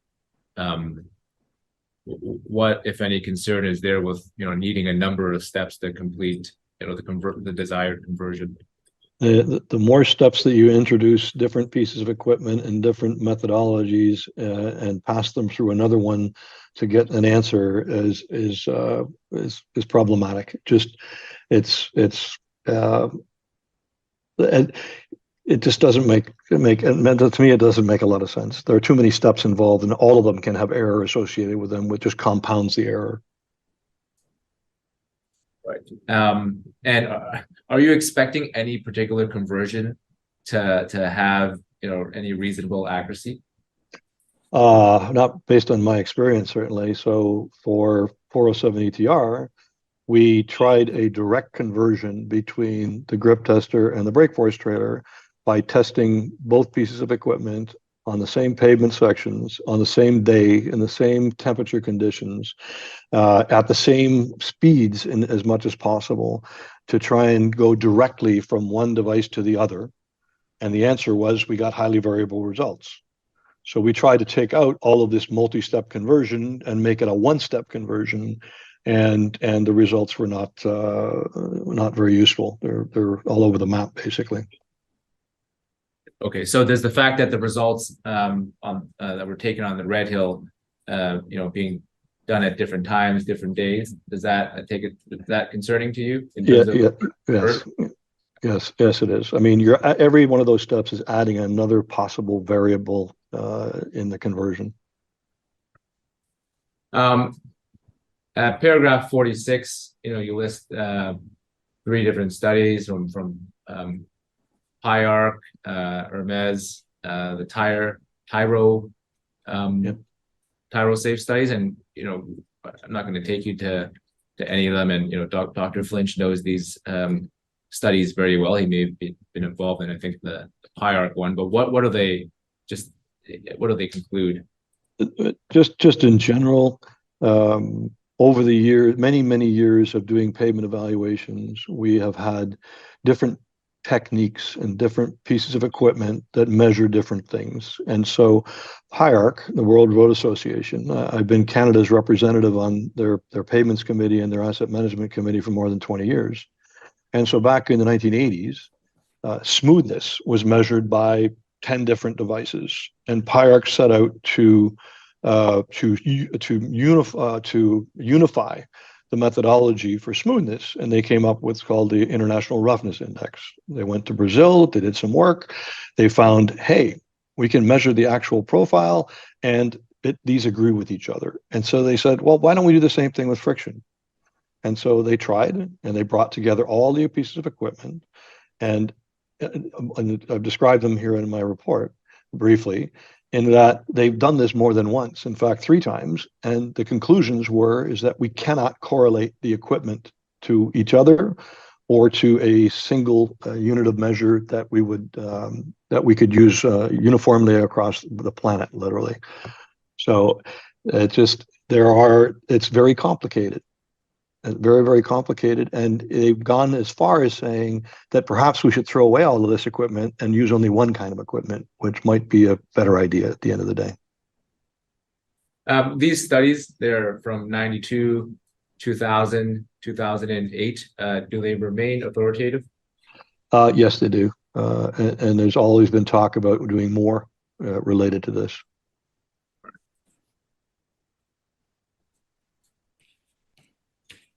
You touched on this.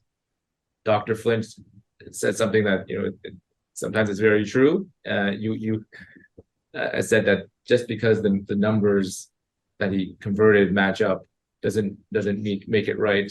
He has said simple doesn't mean wrong. What do you think about that? Well, I concur that simple is always better. The higher the complexity of something, the higher the probability of failure. So I can't say I appreciate what he's done. I just think that, perhaps it just happened to end up in the where the answer was, and he's using that to then confirm that there's a value in doing what he did. I don't think it was necessary to do that, but I don't want to call it luck, but hey, maybe. Okay, and then at the end of this section, the last sentence, paragraph 49, you say further independent testing would be necessary to validate any such conversion. What further independent testing are you referring to there? In order to adopt anything like that, like what's being done here, I mean, you need to have lots of data. You need to have lots of types of pavements to show the differences between them, different temperature regimes. It's not something that you could easily do and apply to the Red Hill. I mean, this is more of a higher level of government, like the MTO or something like that, or in the U.S., the state transportation departments are the ones who are leading the work in this respect. So it's not something you would see a municipality take on their own at all. Okay. All right. Question 7. This is the last question in your report. Images 16 and 17. Is the registrar? Or 18 and 19, sorry. Which is on page 16 and 17 of the report. Okay. So here you're just referring to the ranking of the contributory factors to the wet road collisions, and I think there's agreement here with Dr. Flinch that you can't rank, the 4 factors that are set out in paragraph 50 of your report, correct? That's correct. And just very briefly, why do you say that? But I agree with Dr. Flinch as well, because there are lots of factors that influence vehicle pavement interaction, and it's not possible to do them on a general basis, i.e. that friction is number one because it's the reason, end of sentence. Every accident or every collision has potentially multiple factors that contributed towards it, and so it would be not reasonable to pick globally what that ranking should be. And table 2 sets out the factors that may play a role in any accident, right?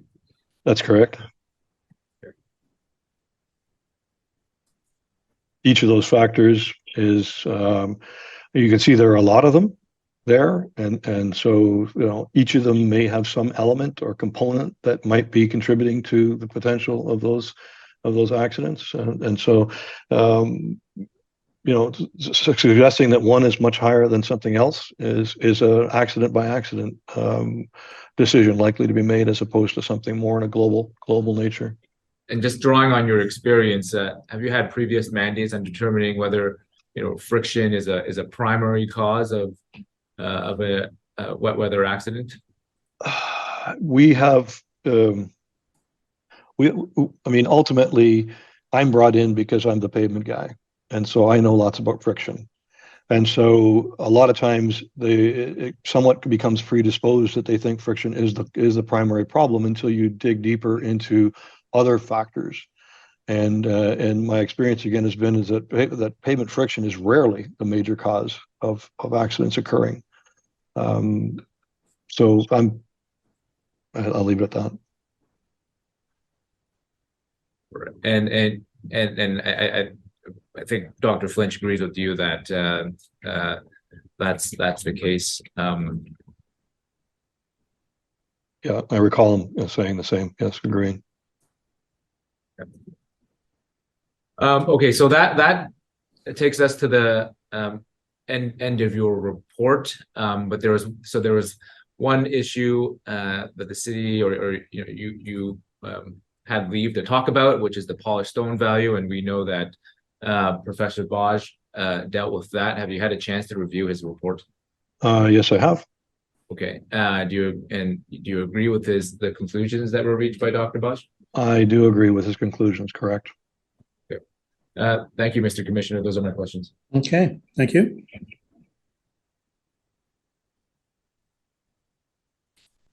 Mr. Lewis. Yes, so Commissioner, I understand it's likely that Ms. Roberts of Participants Council is the person who is likely to have the longest amount of questioning, other than me. So I would ask Ms. Roberts to proceed.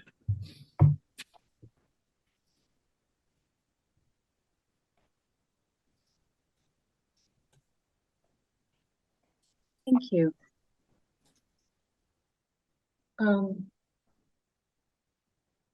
Mr. Hine, hello. I'm Council for Golder.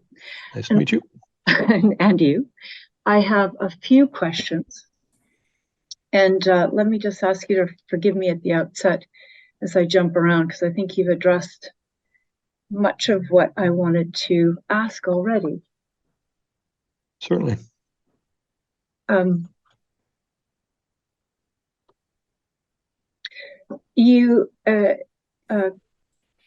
You address Dr. Flinch's view that the change in friction between the link and the QEW and the Red Hill is between them violated driver expectation because of the change in friction. And you talked a little bit about the fact that it is the norm driving along the highway to experience, whether objectively you know it or not, but different surfaces, and therefore, in fact, what would be different frictional performance on each section.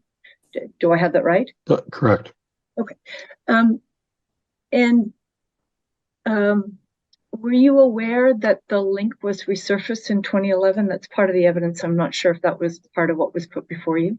Yes, I was aware of that, yes. Okay. So when the link was tested by Tradewind in 2013, that would represent a high point in its frictional performance. Is that correct? Yes, yes, the early friction performance, yeah, would be higher, correct. Okay, and as compared to the Red Hill at that point, which had been in use for 6 years and at that point was beginning to show a friction decline. That's correct. Okay, and so it's perhaps an obvious thing, but let me just say it. So the link was retested in using the AR8 retested in 2019. Did you have a chance to look at those numbers when you're also looking at the Red Hill? Yeah, I was aware that some of the testing was done on the link. Not sure it was intentional or not, and also on the QEW on the south side. Okay, and just so so the difference in 2013 between the link and the Red Hill was quite pronounced, and you saw that in the Tradewind numbers. The numbers were, yeah, they were definitely relatively higher than what was on the Red Hill, correct.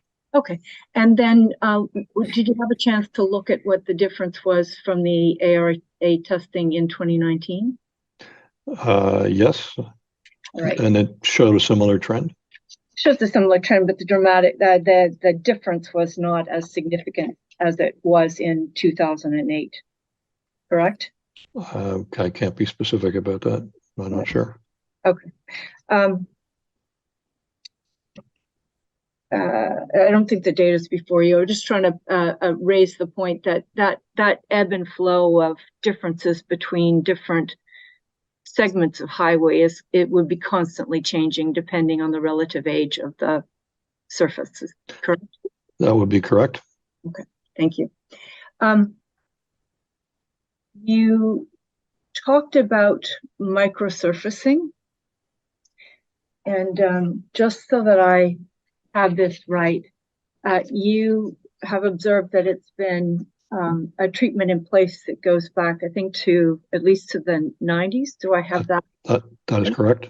And I think in your CV, you talked about your involvement with Jagal and bringing in that technology for use and starting. Sorry, I've got a light here. No problem. Okay. And you talked about your understanding that microsurfacing was in fact a technique that had been used in many applications, and you referenced that you knew, for instance, Durham used it regularly. Did I hear that right? That's correct. Okay. And you raised an example of an application where you didn't think it was effective in treating surface cracking because the cracking came through. Do you remember that? That's correct. Okay. And let's just go back to the evidence in the review of the Golder recommendation from the 2014 Golder report. That recommendation was to mill and overlay the about a 2.5 kilometer section of the roadway. That's my understanding, correct? Okay, and you understood that was to treat the cracking on the surface? That was to treat the more severe cracking on the surface, I believe, correct? And the rest of the recommendation to use microsurfacing, that was to treat micro cracking. And I take it, sir, that the treatment using microsurfacing would have been effective for micro cracking of the surface? It may have been. Okay.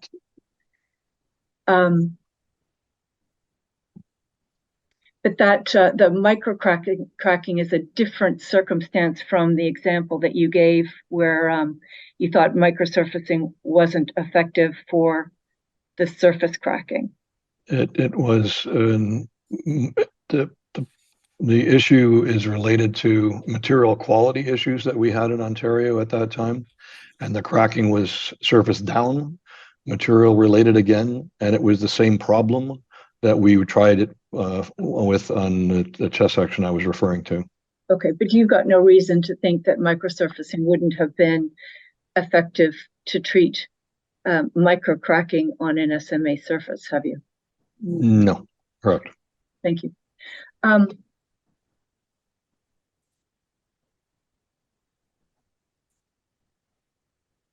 When you talked about the skid abrading and the blast, the use of blast track, your experience also includes some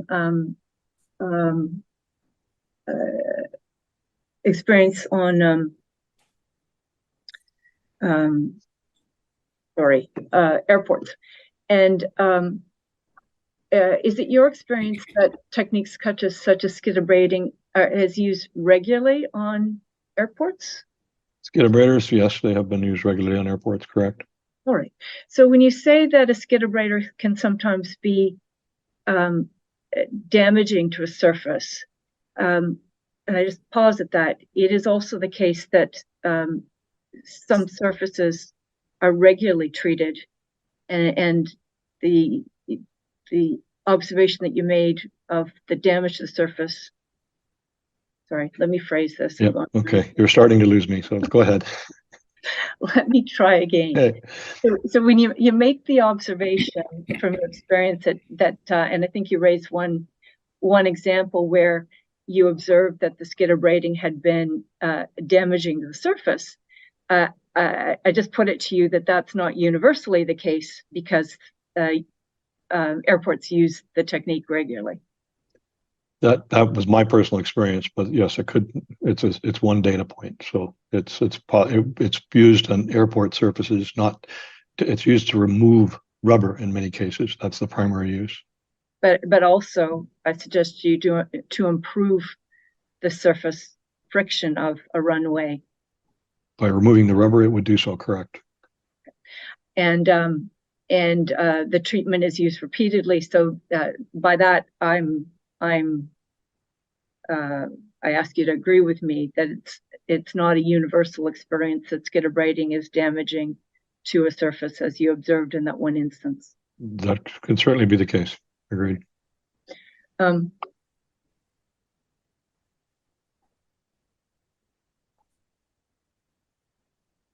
when you suggested that the effect of any of these treatments, such as skid-abrading or using a blast track, was very was not enduring, I think you identified like 6 months. I just want to dig away at your experience with airports, because my understanding is that the treatment can be more enduring.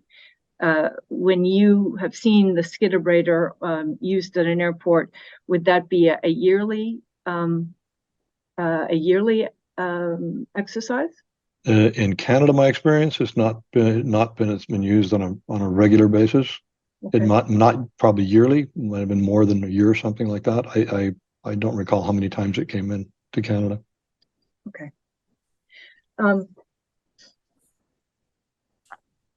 I just want to go to the issue of the ARA locked wheel device. You said, and you gave testimony that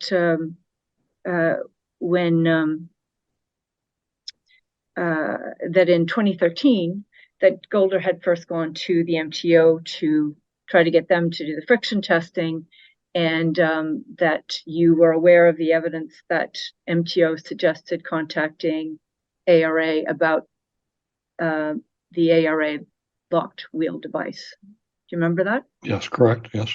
Okay. And that was in the late fall of 2013. You also testified that ARA generally brought up the locked wheel tester every 2 years. That's correct. That's correct. And I take it, and you mentioned the expense of and having to cross the border, so it wasn't done that regularly. I take it when ARA brings up the locked wheel tester to test for clients, that's done in the summer. Typically, that is correct. All right. So Golder would have no expectation in November of 2013 that the ARA locked wheel device would be in the country. I wouldn't expect they'd expect that it might be in the country. I don't know if they would know or not. I don't know the answer to that.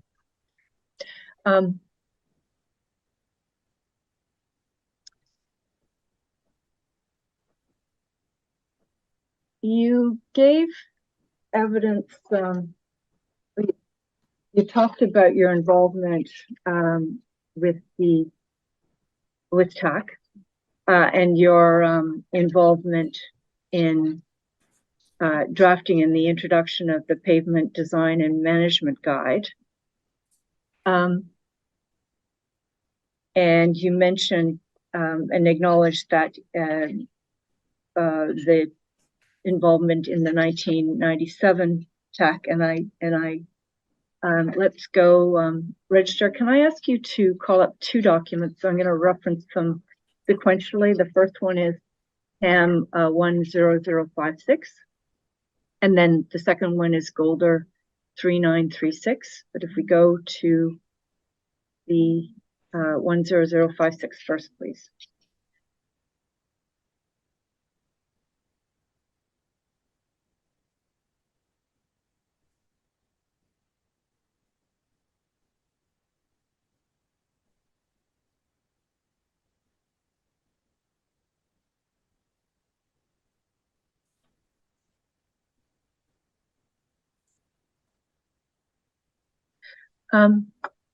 So this is an extract from the 1997 Pavement Design and Management Guide.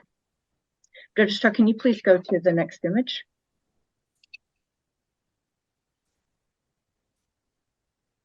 And indeed, Mr. Hine, you are identified as National Project Team, and I think, as you said, you actually drafted some of the chapters, or at least one of the chapters here. That's correct. Okay. Registrar, can you please go to the next image?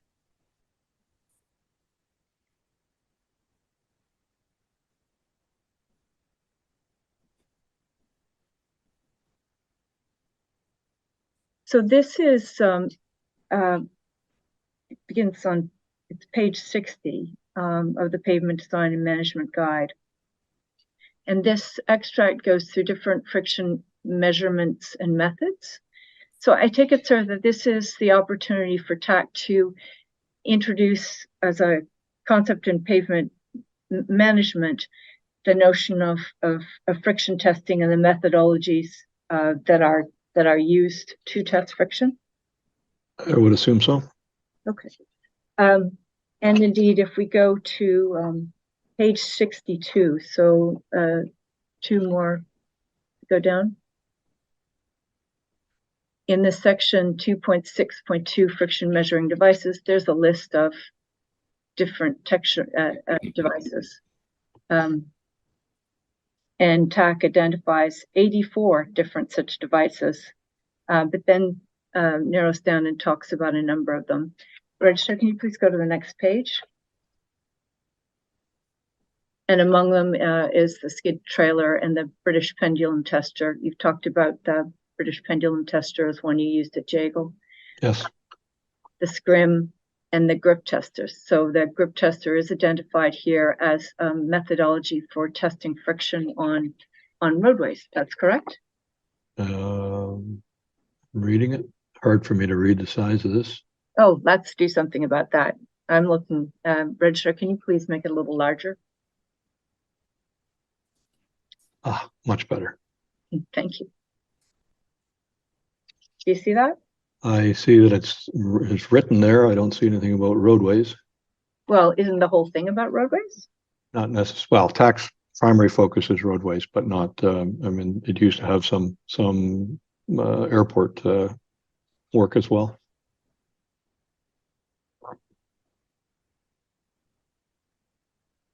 The Saab friction trailer on your previous image is also an airport device that's not used on roadways.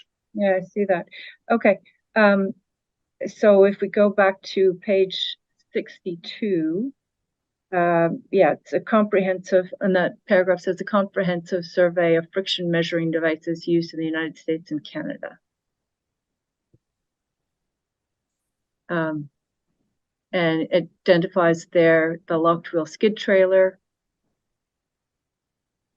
51 of the 60 agencies responding use the locked wheel trailer, so that's the dominant device for use in roadway friction testing, correct? I don't see the word roadway still, or am I missing it? Well, when they talk about agencies responding, my interpretation is that would most likely be agencies who are managing roads. Do you disagree with that? It's possible, although Transport Canada is also mentioned under Saab. Okay. And Quebec uses the scrim. Quebec uses scrim on its roadways, sir? I'm aware of that being done correctly. Okay.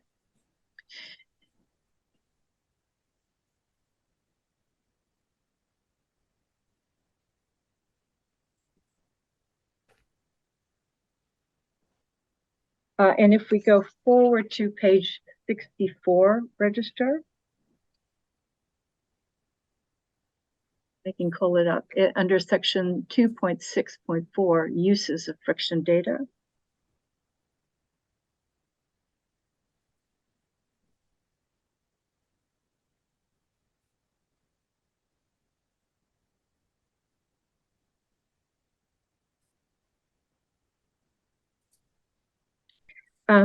And when it talks about some agencies have well-established monitoring programs to identify specific friction-related problem areas, that's on roads, I assume? I would assume that.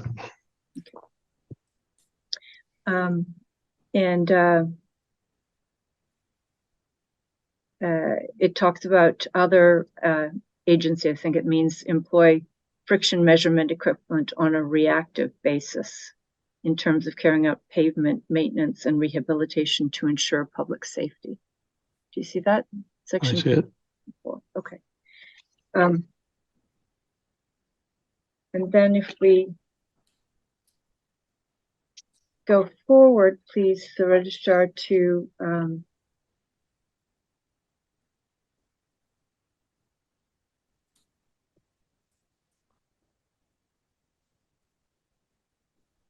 page 66. This is a reference to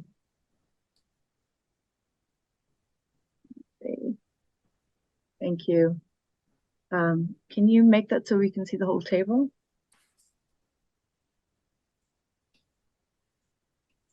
So this is, if I understand it from reading the bottom of 2.6.4, uses of friction data, it says some agencies have developed criteria for identifying low friction pavement surfaces, and the example is at table 2.6 for Pennsylvania. So there, and you looked at something similar, I think, at the beginning of your report, where you looked at different agencies, particularly in the United States, and what they are looking at for guidance in terms of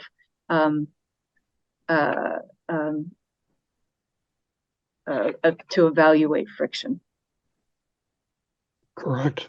Correct. Sorry. Okay. And then this goes forward and identifies in the paragraph below, a comprehensive actual standard for surface friction of roads was issued in January of 1988 by the British Department of Transport, and it uses the SCRIM surveys and provides for adjustment of surface friction to a level appropriate to accident risk. And that's shown in table 2.7. And that's the standard to for detailed investigation to identify an investigatory level, and it's shown in table 2.7. Now, table 2.7 isn't part of this extract, sir, but it is in the Golder extract. So forgive me for jumping around, but Registrar, can you please call up Golder 2936?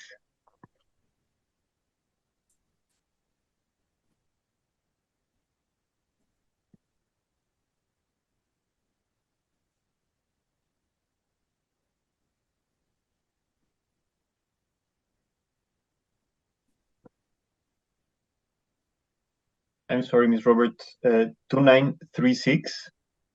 Sorry, 3936.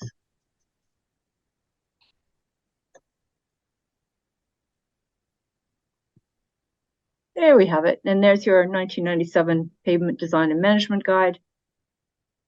And Registrar, can you please go to page 67, which is actually the next page from the one we just been looking at. And it's the third image. 67, next one, please. There we go. So this is table 2.7, which has just been referred to. And you'll agree here that TAC is setting out the British Department of Transit standard for investigatory levels of road surface friction resistance. Sorry. What was the question? I didn't understand. I'm observing what it is, sir, first. Oh, okay. Okay. Yes. Okay. And you'll agree with me that this is in the TAC guide and intended to provide guidance to industry and to agencies who are trying to evaluate the surfaces of their highways. I would expect that this was a example that was being provided, as the one was for Pennsylvania. I wouldn't say that this is directly guidance. It is an example of guidance. Is that the point you want me to make? Oh, sure. Okay. Okay.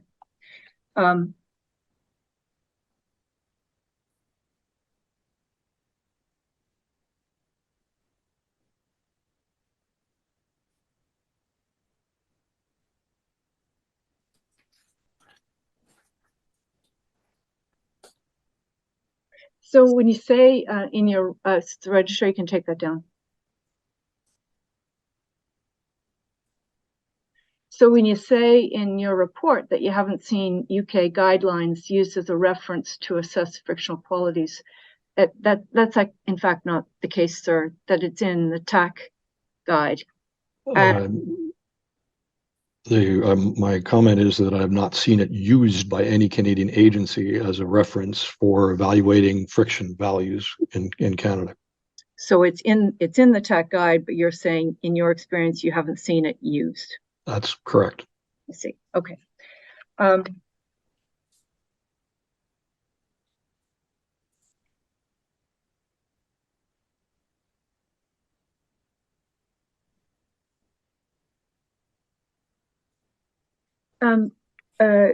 Commissioner, I wonder if I might have your indulgence. I'm trying not to repeat what's the evidence that's that has been given, and to bring this, to extend this more than needs to be done. Would you provide me the indulgence of 5 minutes just to look at this? Sure. It's, Thank you. why don't we return at 12:15? Stand adjourned till 12:15. Thank you. Thank you, Mr. Hine. No problem.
Thank you, Commissioner. Thank you for your indulgence. Those are my questions. I have no further questions. Okay.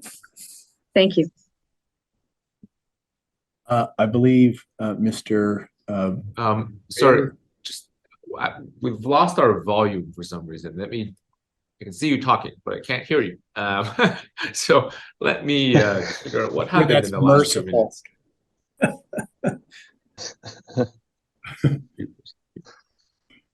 Unmute. Is it muted? Oh, right.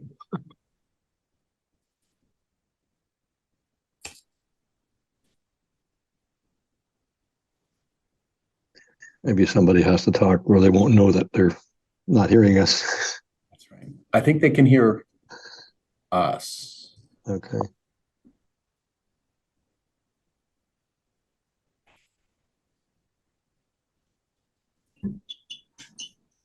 Should we maybe just go off the live feed for a moment, Commissioner, till this is dealt with, or?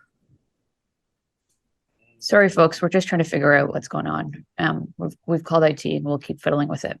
Okay, Mr. Registrar, why don't we go off the live feed for a couple of minutes till we're advised that Mr. Chen and others are back online. Absolutely, Mr. Commissioner, going off air right now.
We are back after that interruption.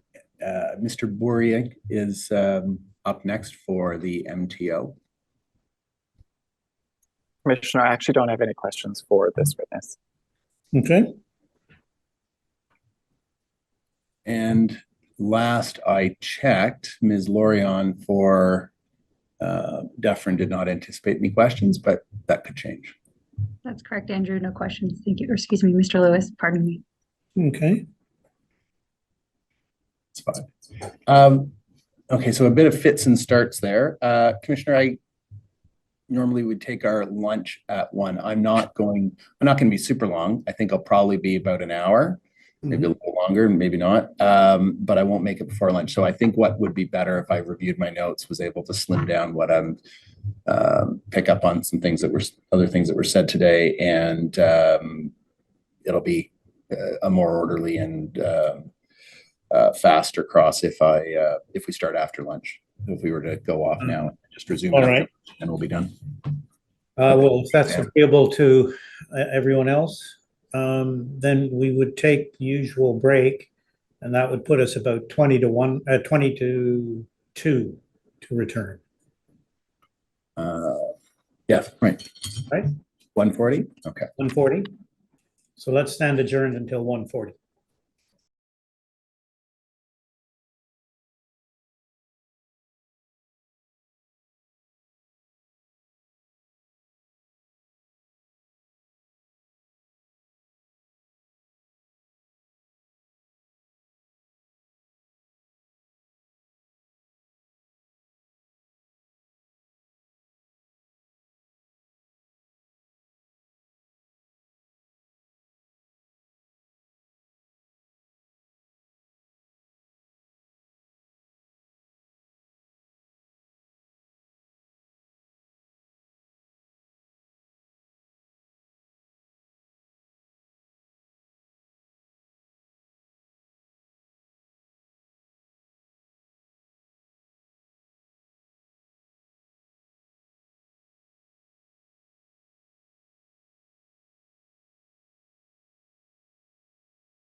We are back.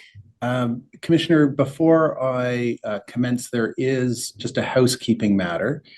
And we'd like to introduce as an exhibit the affidavit of Ron Sabot, Okay. which was affirmed on February 23rd, yesterday, 2023.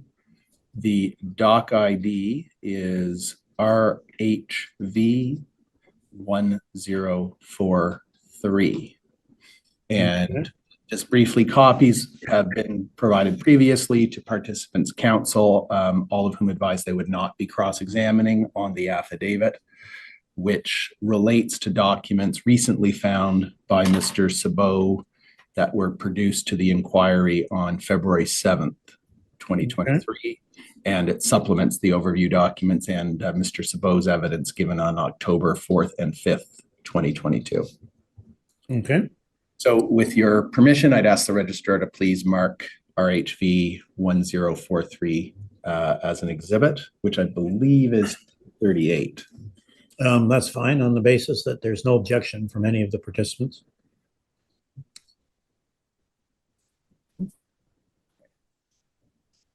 Noted as Exhibit 238. Good, thank you.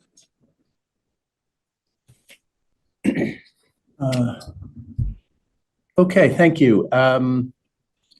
Hine, I'm going to test your memory on a couple of factual matters that don't pertain to your report as we get started.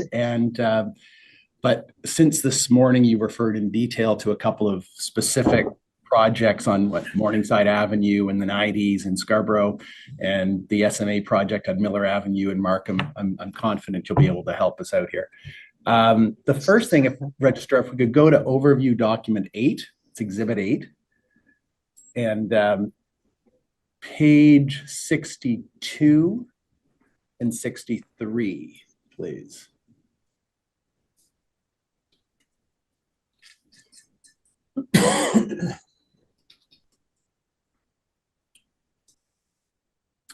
And this is just what we call the overview document, one of the chapters in it, which introduces, they're already in evidence, but it introduces various documents, and it's a lot of pages. And this is just one particular issue that I want to bring you to.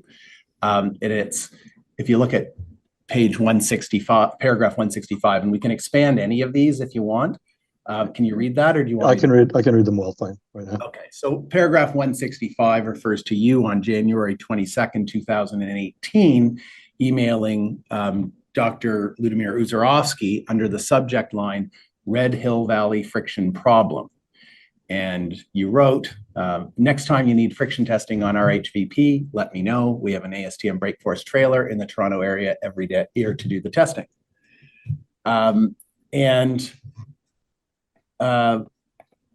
And then you refer to hot in place recycling technology not being new even remotely.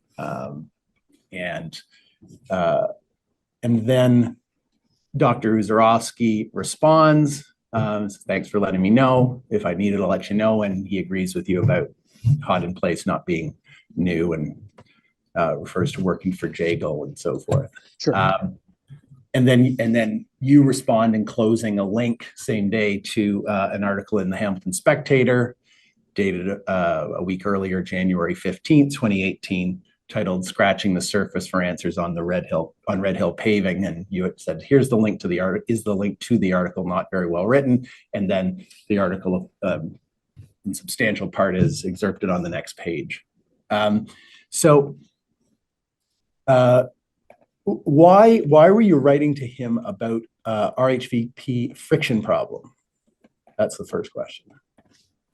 Well, you're testing my memory, because I must have read the word friction or something, or slippery or something in the article, because other than that, I don't know why I would call out specifically a friction problem. And I saw an article on this from the Hamilton Spectator, which is obviously the link that's there. And I was simply reaching out to Ludmir because I know him and used to work with him, and said, if you needed friction testing, let me know, basically. So it's like a business development kind of thing. Well, I certainly get the business development part, but how did you know that Dr. Uzarovsky was involved in friction testing. Because Sure, I'll just tell you, that's not in the yeah. article. You're right, it refers in the article that some complaints about that and Sure. collisions and so forth, but it doesn't say, and it refers to a consultant having tested the asphalt or being hired to test it and so forth. It doesn't name anyone. So ultimately, I knew that Ludimir had he'd been intimately involved in the Red Hill for quite a long time.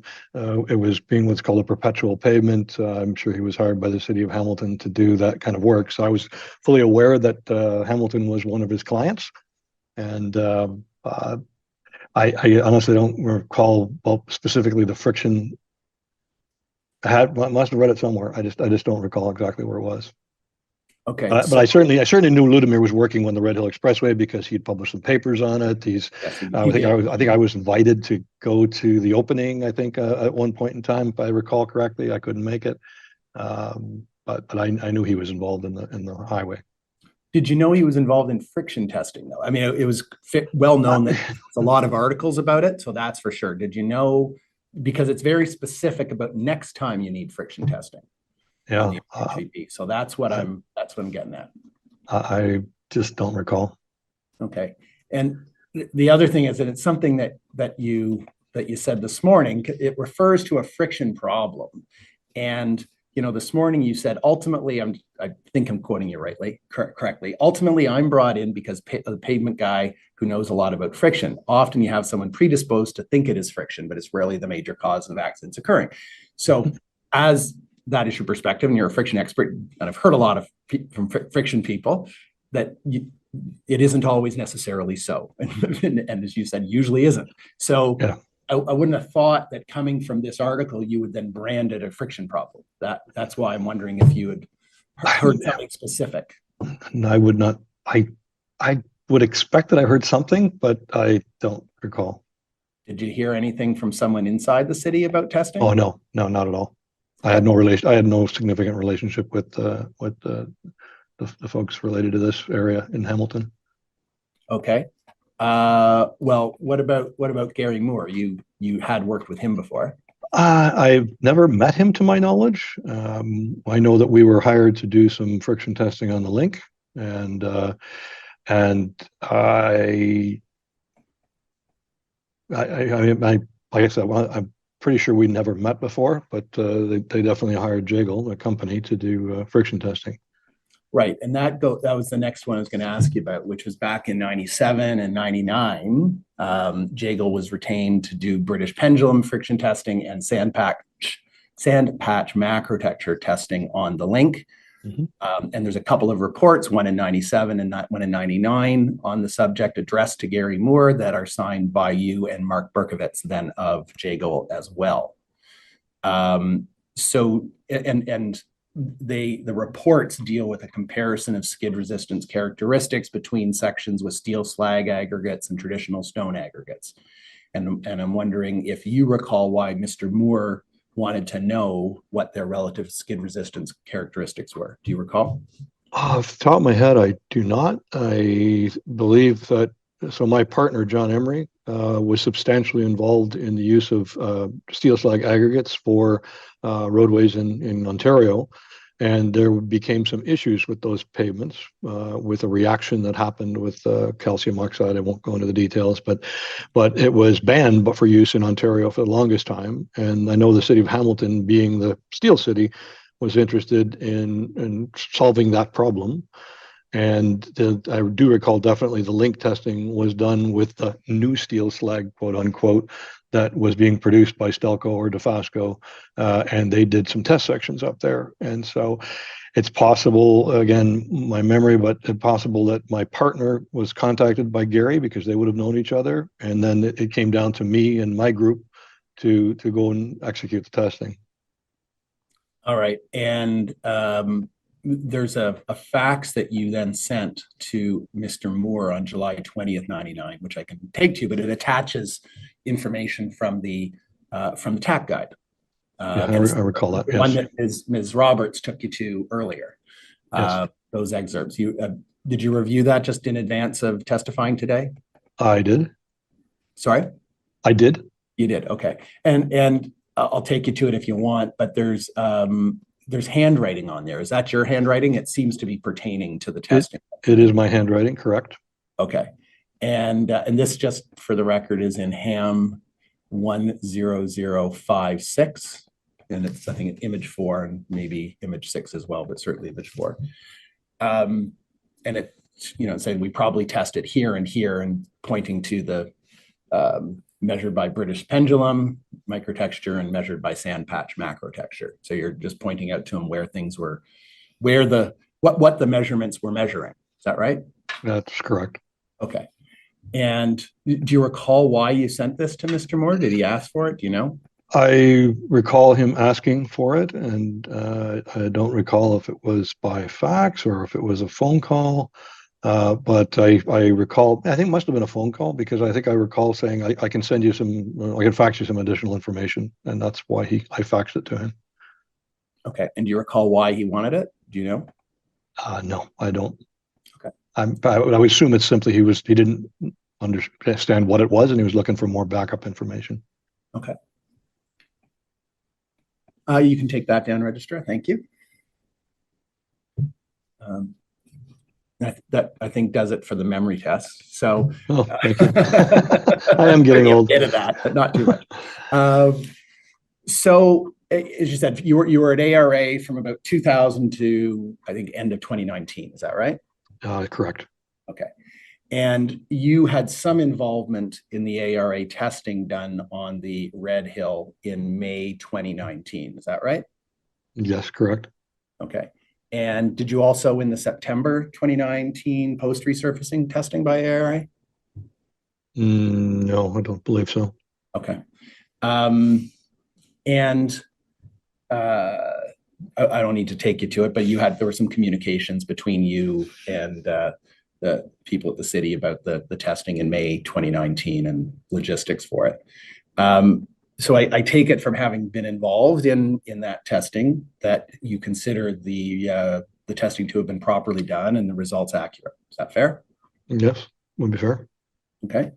And you in your report conclude that the ARA, and when I talk about the ARA results, unless we talk about it, I'm talking about the May 2019 ones. Okay, fair enough. Need to talk about the post ones right now, if at all. But that those results from the ARA testing at 90 kilometers an hour had overall pretty similar results to the MTO 2014 locked wheel testing, indicating that the friction levels had leveled off. I'm not sure how to answer that, because the MTO did different sections than we did. We did more than MTO did. Did it support the conclusion that the average values were similar? The answer is yes. Yeah, I mean, it's in paragraph 32 of your, as I noted, about 32 of your report. The RHV friction levels were acceptable in 2014. They leveled off by then. You're referring to the MTO testing. MTO, correct. Right? And you know that they'd leveled off because of the ARA testing. Yes, I guess so. Right? Okay. Yeah. And okay, and then in your CV, if we could go to image 30, please, of the report. CV is in image 30.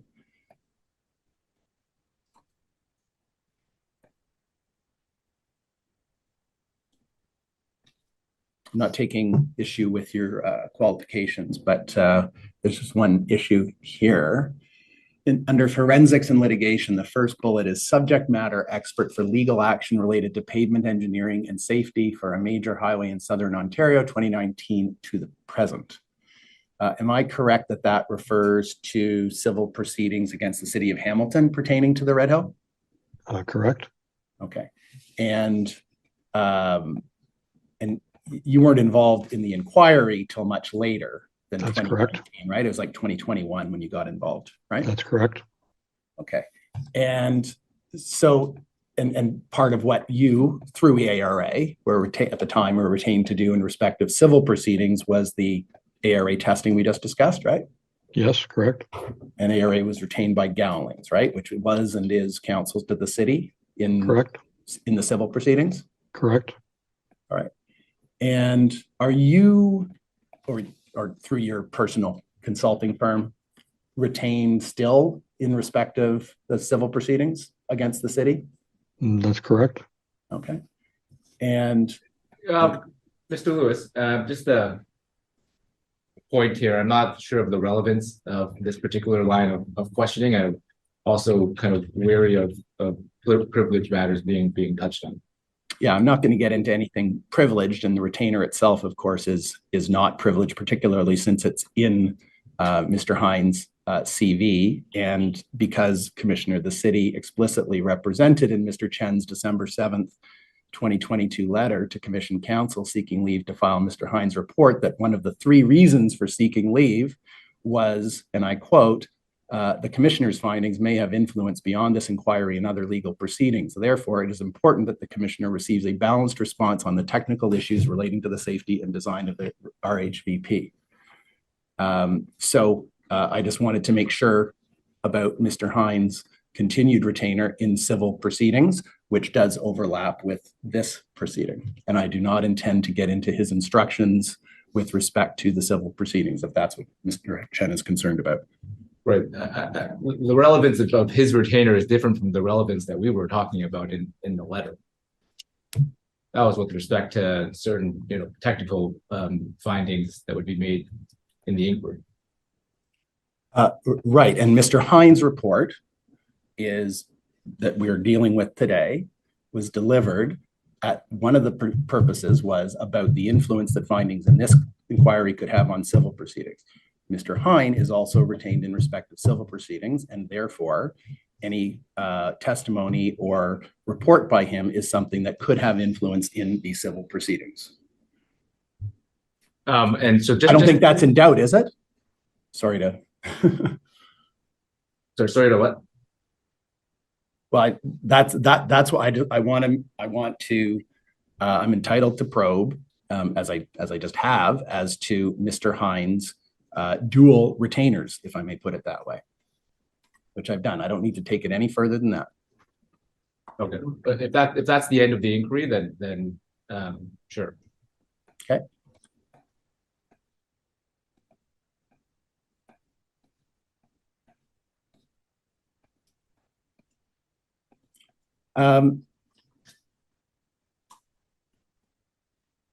So you can take that down, please, Registrar. Thank you.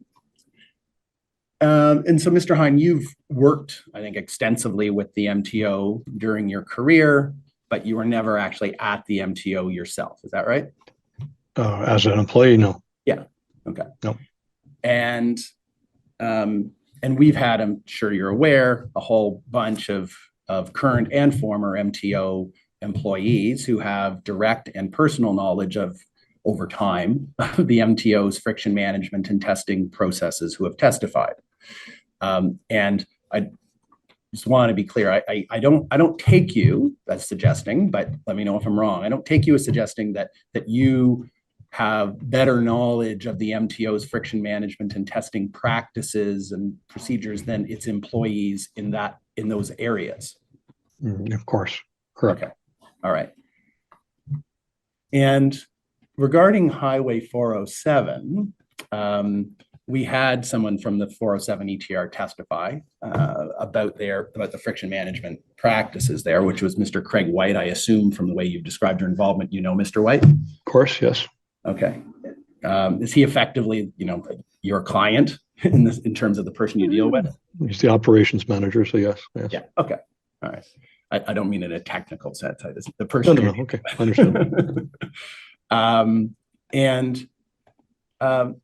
you indicated this morning there was an issue with the grip tester on the 407 about it bouncing around. I think this is the way you described it, not staying on the pavement, and you thought that it was probably because it was much lighter than the locked wheel tester, and that would cause variations in the grip tester numbers that you saw. Is that correct? Fair characterization?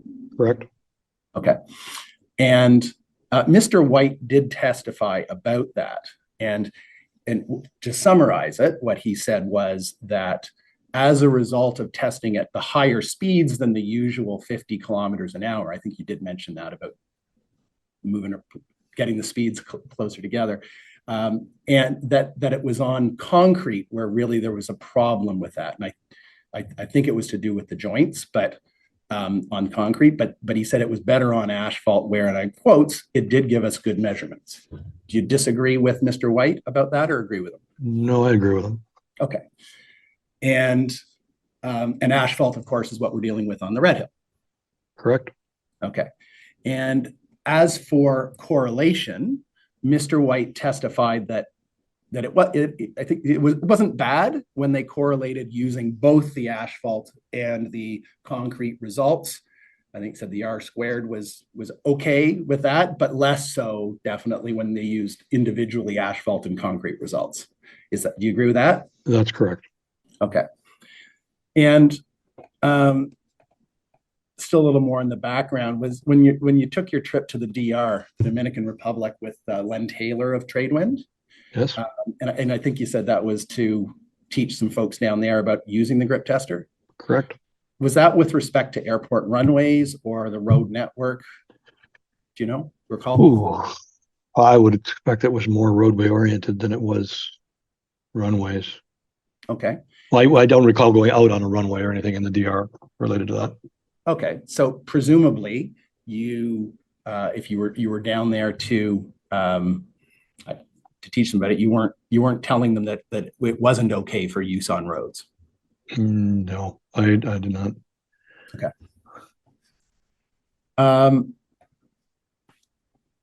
And in your report, if we could go to, well, actually, I don't need to go there, but in paragraph 10, you talk about in your report a number of the documents from public-private partnerships on highways, including the 407, right? And you indicate that examples of these are the 407, the 427 North Extension, and the use of FN 30 as an investigatory level on these facilities, right? Correct. And you say the investigatory criteria for friction is identified as FV, friction value, is greater than 30 when traveling at the posted speed based on the 500-meter average values of friction. And one of the documents you cite, if we could pull that up, Registrar, is HAM 64455. And while he's pulling it up, this is Schedule 20 of the 407 concession agreement that you referenced in the report. And although he didn't have it in front of him, this is also something that we asked Mr. White about, or that he talked about when he testified back in June. And if we could go to image 6.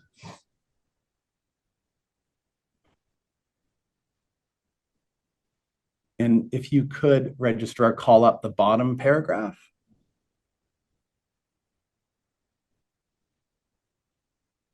And I won't read it, but as I read it, it requires an immediate investigation if FN equals 30 or below. Is that correct? State it again, please. It requires an immediate investigation by 407 ETR when the skid number is 30 or below. Correct. Okay. And so then in the last sentence where it says remedial action is also to be undertaken whenever a surface friction problem is thought to exist, irrespective of the surface friction skid number, which to me recognizes that there can be a surface friction problem even if the FN 30 requirement is met. You still, if there's a problem that's thought to exist, that it has to be addressed. Yeah, that's what the wording says, correct. Okay. And that's a sensible approach, is it not? Because notwithstanding a there being an investigatory level, whatever that is, whether it's 30, whether it's 25, whether it's 35, what doesn't matter, Yes. whatever it is, there's no absolute number at which a pavement is safe or unsafe. You would agree with that? That is I agreed. Yes. Okay. And I think you talked about that earlier. You said that, when you were talking about the numbers a shade below 30, you said it's not cast in stone that 29.9 is bad. Correct. I agree with that. And nor 30.1 isn't necessarily good if there's high friction demand there, right? Correct. Okay. And so that is the approach that Mr. White talked about, was that, if reflecting this, I think that if in fact there is an issue that exists where it's above, even if the FN level's above, then they would need to investigate.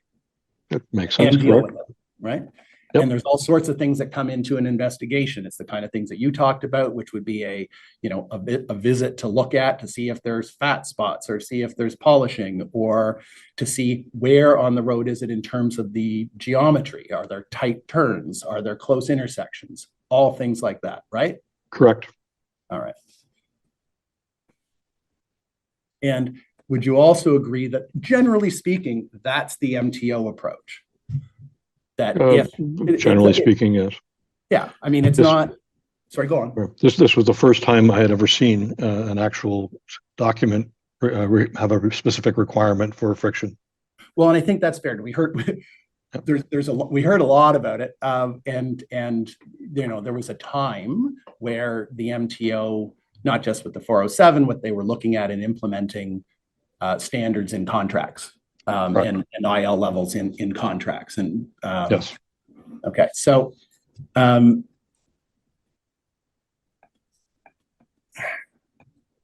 now you can take that down, Registrar. Thank you. And you said this morning, if we could pull up figure 5, and it's maybe it's the revised one, which was just oh yeah, right, that's the A. See, that's why I couldn't find it. Thank you. Well, if we could pull up HAM 64785, which is exhibit 222A.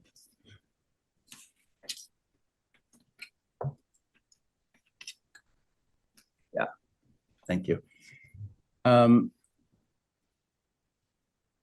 And I think this morning when you were talking about these numbers and the correction to the numbers for the southbound lane 2 from the ARA 2019 results measured, averaged over the 500-meter spans, as you've done on all of figures 2 through 5, that because, and specifically on the southbound lane 2 here, that because of the proximity of to each of the to the sub 30 numbers, but the proximity of those, that you might go look at the road surface to see if anything was contributing to those numbers. To view the road, see if a patch repair was done with a different material or aggregate, looking for wear on the surface, defects like raveling, things like that that are different than the things around it. That's correct. What you're talking, right? And that sounds to me like an investigation, is it not? Yes, certainly part of an investigation, yes. Exactly, and it's part of it. The other things that you might do from a traffic safety perspective, as opposed to, and I think you were frank in saying that, not sure exactly the words you used, but you're the pavement guy, the pavement surface guy, not a traffic safety guy, right? That's correct. That another thing you might do for a full investigation is you look to see whether, like we were just talking about, the lower friction levels are in areas of, again, tight geometry is one thing, right? Correct. Where curves are, interchanges or ramps, if those things are closer together, or there's a series of curves, those kind of things. Yep. Sight distance, other things like that, correct? Yeah, the kind of things that a traffic safety person would be looking at. I know there's a sort of a divide in expertise. I've learned that in the course of this inquiry, right? Correct. So those are things that holistically, I think you even used that term, that holistically if you're doing an investigation that's triggered by an investigation level, that you would be looking at, right? To see, are these, do they matter or not? Correct. Fair? Okay. And another thing, of course, that you do as part of that would also be, depending on the circumstance, looking at the collision statistics of various types, right? And one of those is the wet road collision proportions. That's one of the things to look at, and an important one. Correct. Okay. And that's because, look, the IL, the investigatory level, is not, it's not the be all and end all on either side of it. That's correct. Right? Okay. And, you know, and if it's on a straightaway, if you've got something that's in the low 20s, that might not matter if it's in a low friction demand area, as I think you were saying. That's correct. But it could, even if it's over 30, it can matter in a high friction demand area for all sorts of different types of friction demand. Correct. All right.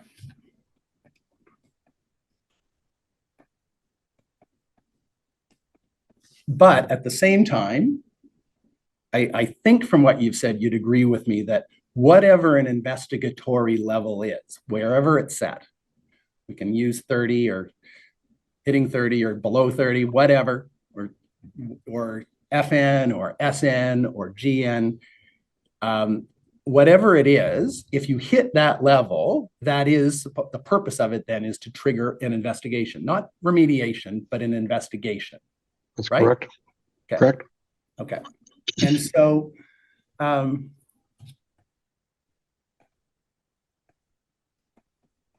And so, when you talk about that you don't agree with Dr. Flinch, that the friction was relatively low, you also say that in fact the results are acceptable for a pavement of its age, and that's based on the FN30 guideline of the Correct. MTO, right? And some MTO witnesses have testified, I think it's consistent with what you're saying, that results in the low 20s. You said that, you know, below 25, certainly low 20s is where you have a sort of you look at it and you have an automatic concern, right? That's correct. All right.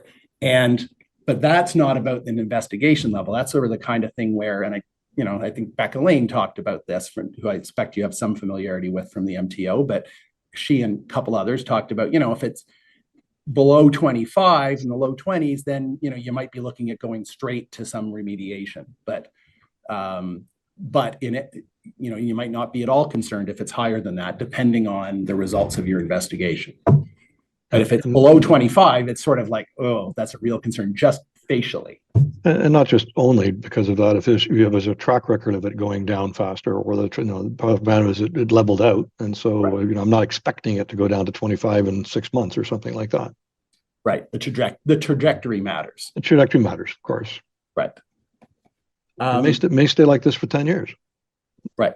Right. And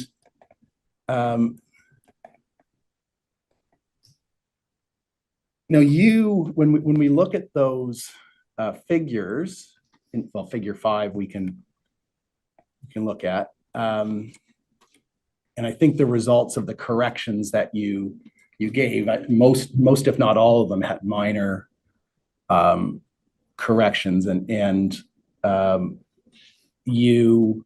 what it changes in terms of the FN30 is that instead of 4 of the 500 meter stretches being below 30, there are 3, right? Yes, for this section, yes. Yeah. Just for this section. And on the updated one, it's the second, starting from the left, it's the second, fourth, and fifth ones that are still a little bit under 30. Correct. And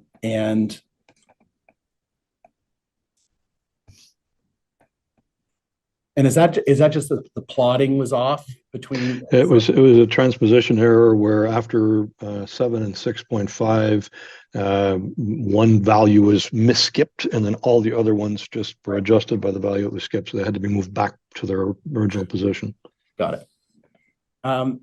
And what you said in your report was that, and I think you used the same words today, but correct me if I'm wrong, but you stated that, okay, yes, there are some values over 500-meter stretches that are a bit below 30, but they are all minor and inconsequential deviations. That's what you say in your report, right? Correct.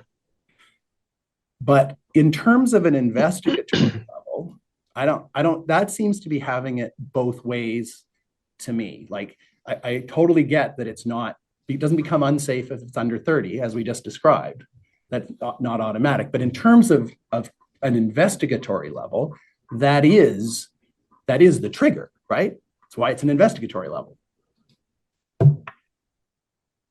Investigatory levels for others can be a range of numbers too. No, I'm just talking about this one, because This this is one. the one that you pin your report on to say that the friction's adequate. Correct. Right? So if that's the measure that you're using to determine whether or not friction is adequate, if it drops below it, and I'm not trying to trap you into anything. I completely understand that it doesn't mean it's unsafe at that point, but it does trigger an investigation if that's the investigatory level you're applying, correct? Yes. Okay.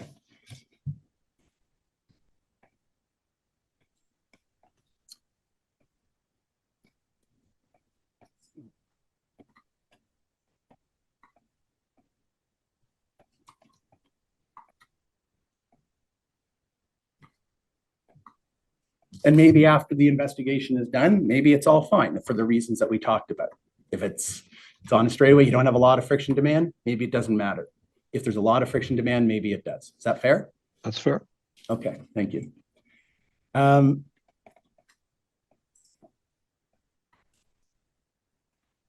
Just on the driver expectation point about the adjacent friction, if we could go to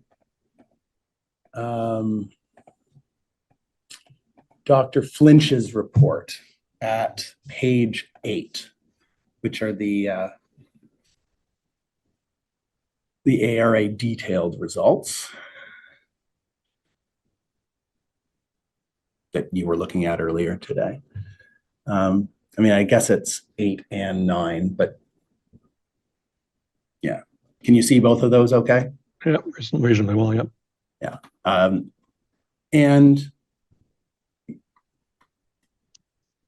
as we talked about, at each end, there's in the gray areas, we've got the different pavements and where it goes up. And it goes up some at the end of the link on the left, and on the right at the north end at the QEW interchange, it goes up a lot. Yes. And so really, I mean, we know that the 2019 ARA result averages for the Red Hill portion are in the low 30s, depending on the lane, right? Between I think 31 to 34. My memory's correct, right? Correct. On a complete facility average, and then it's going up to quite quickly to the low 50s and or in mid 50s, and there's even results on the southbound lanes coming onto the Red Hill from the north where it hits 60, but anywhere between 50 and 60 on both sides. Fair? Fair. All right. So that's a consistent difference of around FN 20 between the QEW interchange and the Red Hill. Right? Correct. And you said that the difference in friction levels is not significant. So I appreciate what you said about typical drivers versus race car drivers and all of that, and appreciating it. But so I just want, when you talk about that, I assume you're not saying that a difference of FN 20 is not a significant difference. You're referring to it not being significant to the average driver and their perceptions and expectations. Is that correct? That's correct. Okay. And I've heard your evidence, and it does just seem that you have a difference of opinion with Dr. Flinch on it. But there is one thing that I want to ask about on that is it seems to me from what I've heard from you that it's not that the average driver appreciates the difference. They're not consciously thinking about what the friction is on different stretches of highway, but rather it's that they don't appreciate it. And they gain some appreciation of, if they hit the brakes on a high friction area, they get some general sense of how long it's going to take them to stop. And if they're on a much lower friction area, then they might not have that buffer. So it's more of a lack of appreciation of friction. Do you agree with that or no? Interesting way to describe it, but it's possible. Okay. It's just, I'm looking at this graphic right now, and you see that there's a huge difference at the QEW end. I know there's some ramps there. I know there's some bridges there. Bridge decks have different asphalt on it. But if it's a new facility that was just, you wouldn't know, nobody would know the difference between them. And just that the average driver doesn't have any appreciation. All right. I'm not sure the context you're using new, but just we heard about the link, how it was resurfaced in 2011. But we know that the QEW interchange was completed in late 2008, early 2009. So we're not dealing with any new pavement there, right? Either. So you can take that down, Registrar. Thank you. Regarding the UK standards, actually, before I get to that, I just want to come to a couple of things. First of all, I don't see in your report any suggestions. Start with Englobe. You've reviewed the Englobe grip tester results for resurfacing, yeah? Correct. And you don't take any issue with those as being inaccurate or unreliable, right? Correct. And we already discussed you don't take any issue with the obviously the ARA results being inaccurate or unreliable, and I think similarly with the MTO results, although it's a shorter segment that they're correct. And you don't take any issue with, as we discussed, you agree that the MTO and ARA results show that skid resistance had leveled off from 2014 on. Correct. And same with the Tradewind grip tester measurements. You don't suggest in your report that there is any issue with respect to the accuracy and reliability of the results themselves. That's correct. And I don't think you take any issue with the observation that the Englobe results in 2019 are consistent with the Tradewind results, showing, like the ARA MTO results, that the friction had leveled off. Yes, it's so the grip numbers are comparable to each other. The Frake Force trailer numbers are comparable to each other, and they show that it's leveling off. Correct. Right. So they are, broadly speaking, they're all confirmatory of one another. Yes. Broadly speaking, right? Yes. Okay.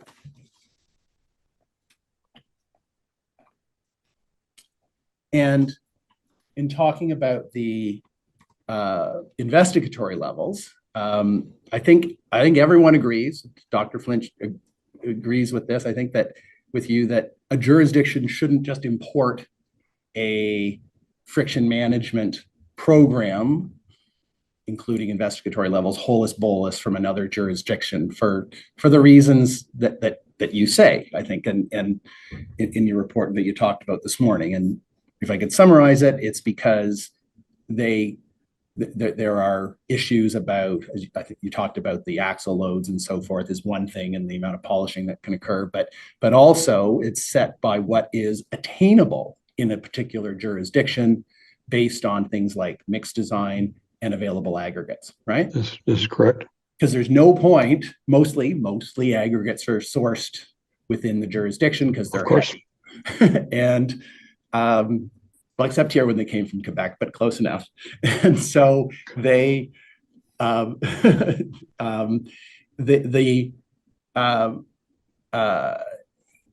because there's no point in setting an investigatory level which is too high for the aggregates that are available for use in your jurisdiction. That would be correct. Okay, and part of it is also, maybe you can obtain it, but not at a reasonable cost. Fair. Yes. And there's always a cost benefit analysis, I mean, it's like no road is completely safe. There's always going to be some collision. So the question is, what's the acceptable level? Correct. Okay. And but then you go past that to say that there's no relevance or use whatsoever to the UK guidelines in Ontario. That's what I take you as saying ultimately. I'm saying ultimately that the guidelines should not be used in the context of Ontario conditions without validation. And I'm not saying there's no value whatsoever. I'm simply saying that the structure is there, but just taking them and applying them is not a good piece of engineering. Okay, but there's two things here. One is, and I think we're completely agreed on this, that Ontario shouldn't just be taking the UK standards and demand categories and just using them here. I think we agree on that. Okay. Where we may have some disagreement, and I think your disagreement with Dr. Flinch is whether or not anything can be taken from those in a particular, from the UK standards in a particular instance. And I take you as saying, and please correct me if I'm wrong, that they cannot be used in any way in a particular instance. Yes, I guess so. Yes. Yeah. Okay. And one thing I would think you would have to agree with, from what we've already talked about, is one thing the UK guidelines recognize are the importance of friction demand categories, where different investigatory levels are applied based on, number one, the type of facility, right? Correct. And second, on geometric factors. Correct. So the idea again of however defined tighter radius curves, for example, right? Yes, correct. Right. And approaching interchanges, those are all things that are part of the analysis, right? Okay. And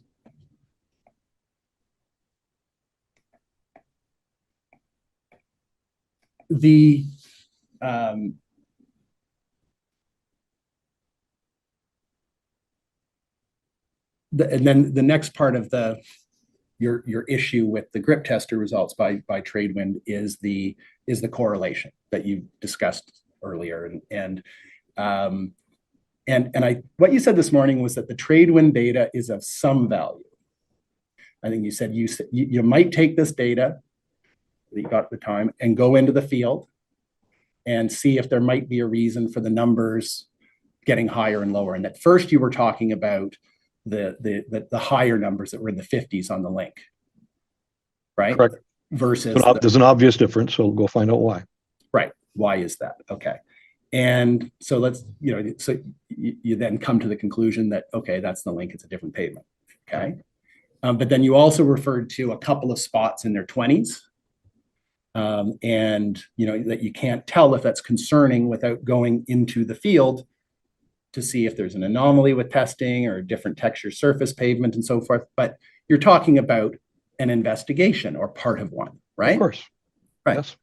Okay. And that's part of it. And part of it would also be, even if it's not you, if it's a traffic, maybe you enlist a traffic safety person, but to go and say, are some of these places where we've got it in the 20s, high 20s or low 30s, remembering it's a grip tester, not a locked wheel tester, in the low 30s, that and forgetting about the investigatory levels. But you see that those where they are, and you look around and go, oh, wait, this is where the geometry is tight, if I can put it colloquially. That might be something you're also looking at, whether it's you or a traffic safety person. Correct. Okay.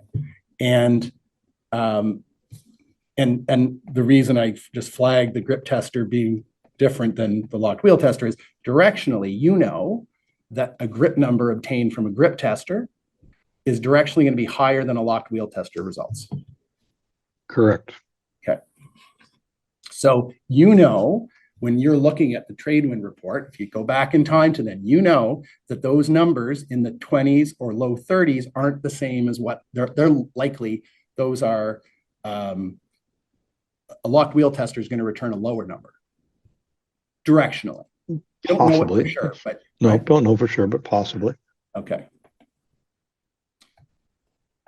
And at the time of the trade wind report, so when it's received, the testing was done in November 2013, but results were received at the beginning of 2014. At that point, that's all the friction test information that the city had in its possession, apart from the 2007 pre-opening MTO results, right? Which we can set aside, I think, right? Correct. And then they also had at that point the 2013 SEMA report that you talked about, which is only about the stretch from Dartnell to Greenhill. Correct. So when you state in your report that the trade wind report and the Golder report at that time that you're talking about in relation to those and the remedial or investigation recommendation and the remedial measures talked about, but when you say in your report that those were acceptable in 2014 and they had leveled off by then, the acceptable, first of all, you're talking about is in relation to FM30 and the Correct. MTO results, which the city didn't have, right? Mm-hmm. Sorry, that's a yes? Yes, correct. Okay. And so in hindsight, you can say that, but you certainly couldn't have said that at the time if you were in receipt of the report in the position of the city. And they had no test results from MTL, then correct. Yeah, that's right. They did not. And it also, the city didn't know at the time that the friction had leveled off because they didn't have any other information, right? Okay, understood. And so in that context, I'd like to put you in there. I know it's hard to do, but you did talk about it some, so I'm going to ask you to do it. In that context of receiving the trade wind report and not having any of the other information except the 2013 SEMA report on a partial part of the highway, I suggest that if you had received it, the trade wind report and the Golder report at that time, with all the information you had, you would have recommended commencing an investigation as trade wind recommended, some sort of investigation. And you already said some of it would have triggered you to that. Or in addition to that, you would have recommended an investigation involving additional friction testing using the locked wheel tester that you were familiar with. Agreed. Thank you. What you would not have done was ignore the trade wind report if that was the only friction information that you had. As I stated, there's value to the information because you've got it at a fairly high frequency and relative differences, mean something. Right.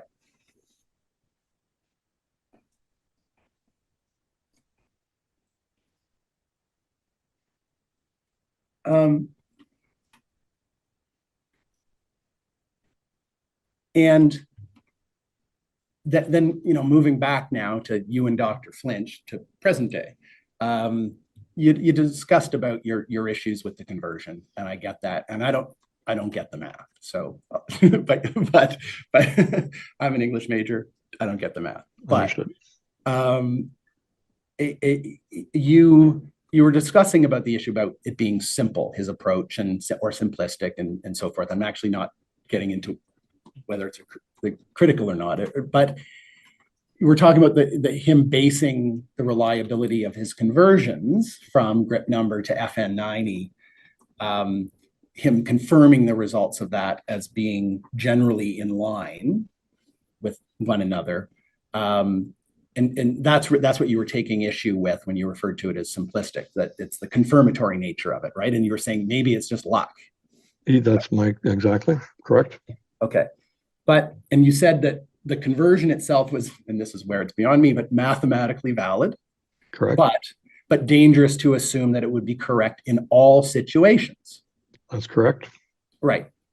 But so this isn't all situations though, right? So no one's suggesting that this conversion should, without further, testing and so forth, as you described, that it should be relied on in other situations, that you just take this conversion and use it in another circumstance. No one's suggesting that. In this circumstance, though, would you not agree with me? If you don't, you don't. But would you not agree with me that whether it's applicable in other situations, if you do the conversion, and as we've already discussed, all of the results are pretty consistent with one another? Doesn't that suggest that maybe it doesn't matter? Doesn't that suggest the conversion is reasonably accurate? Well, if you apply this to conversion, which you did, it takes you back to an FN number that's greater than 30, which means in accordance with MTO, it's not considered to be an investigatory requirement. Except where it's below. Except where it's below. And the use of that GN number to apply the UK guidelines would strongly suggest that you need to be doing an investigatory action. And so I look at the two and say, well, if you use it and you're Ontario and you rely on it, you're not going to have to do anything. And if you don't use it, you use the UK guidelines in that respect, then you're going to have a significant problem, and you're going to need to do an immediate action. So it's giving you two answers. Well, no, because it's an investigatory level. You don't have to take any action. All it means is, like Tradewind said, is you should investigate this, which isn't all that different than, if I've understood you correctly, if you're applying an FN 30 level over 500-meter stretches, you got to look at least those stretches, right? It's recommended that you look at those stretches. Doesn't mean you gotta. Well, okay, it's fine, but you're the one that's saying that's what we need to apply. What's adequate in Ontario is FN 30, like the MTO says, and if that's the standard you're using, you kind of got to go with that, don't you? And I said I would go and look at it. Correct. Okay, great, thank you. Last thing I want to talk about, I just want to come back to the friction as a contributing factor, and I don't want to make too much. I just want to make sure I understand what you were saying. And you said you agree with Dr. Flinch that you can't rank causes generally. That's Correct. number one, right? And the four particular categories, and those categories are interrelated. I think you would agree, right? I agree. You can't look at them in isolation because they all Correct. go together, right? So, and you referred to the wet road collision proportion in 2015 that SEMA reported on, which is 50% on the main Correct. line, right? That was high compared to what would be expected. And you said you would expect between 20 and 40%. 50 is higher than I would expect, a bit on the higher side. That's what you said. Correct. Okay. And you've also reviewed SEMA's January 2019 roadside safety assessment, right? Correct. And that gave the wet road collision proportion as 64% for the Red Hill main line and up to 88% between Green Hill and King and between King and Queenston, right? Correct. And I assume you're aware that those are also, broadly speaking, the areas where the tightest horizontal curve alignment is and the closest interchange and ramp spacing is. In general, correct. Right. And so if 50% proportion of wet road collisions is a bit on the higher side for you, I take it that these are proportions that are well over a bit on the high side. Yeah, agreed. Very high, right? High, correct. Agreed. 88%, very high. 100% is very high. Yeah, no, that's true. But it's not. 88% is pretty high. All right. Pretty high. And I suggest when you're looking at that and you're considering in a general sense, not a specific accident reconstruction sense, but in a general sense, if you're looking at contributing factors, while it's not friction, you say is rarely, if ever, the predominant cause, which is also Dr. French also says that, but that may not be the predominant cause, but it is a contributing factor to the high wet road collision proportions. Is that fair? Fair. Thank you.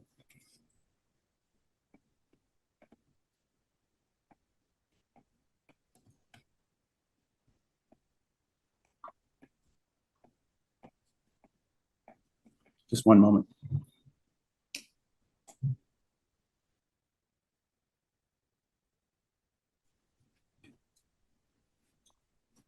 Thank you. I don't have any further questions. So subject to any re-examination or questions by you, Commissioner, that is it for me. Thank you, Mr. Hine. Appreciate the time.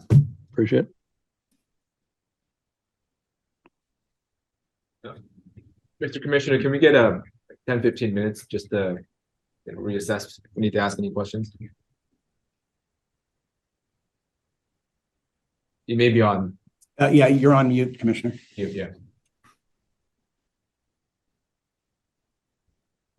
Sorry, I censored myself. Let's take 10 minutes. We'll return at 10 to 3. Thank you. Opening breakout rooms now.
Just a couple of questions, Mr. Commissioner.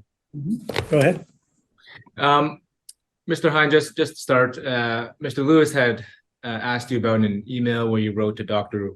Wazarowski and asked about the subject line, which I think was Red Hill Valley friction problem. And that was in, I think, January 22nd, 2018. At that time, had you formed any conclusion that there was a friction problem on the Red Hill Valley Parkway?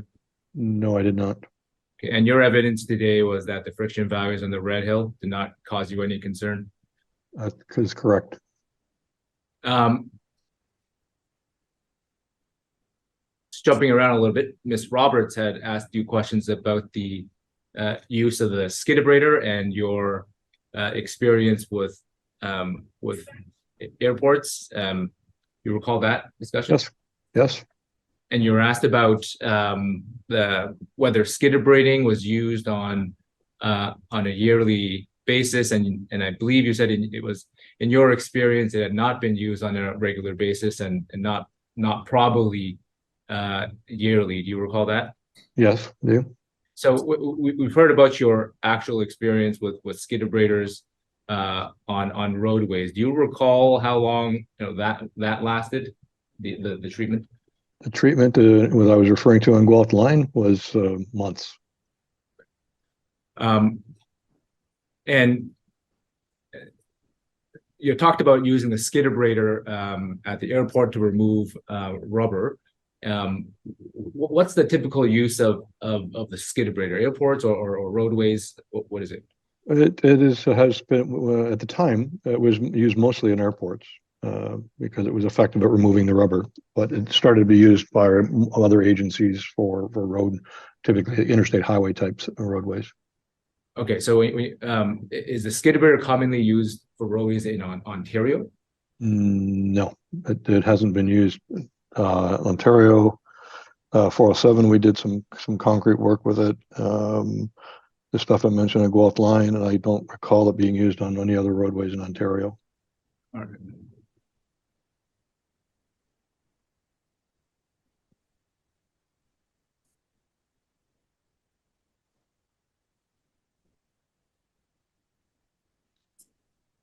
Ms. Roberts also asked you about the UK guideline being referenced in the TAC guide from 2 decades ago in 1997. You recall that? And I just want to clarify a point on that. Was the UK guideline referenced or referred to in subsequent versions?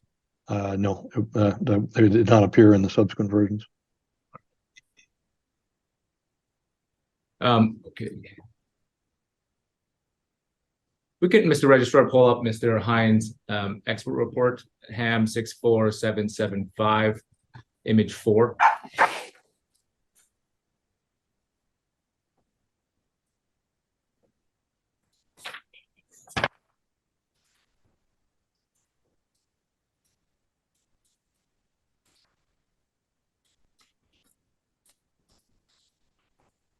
Okay, do you see that, Mr. Hine? Yes, I do. Just want to direct your attention to paragraph 8.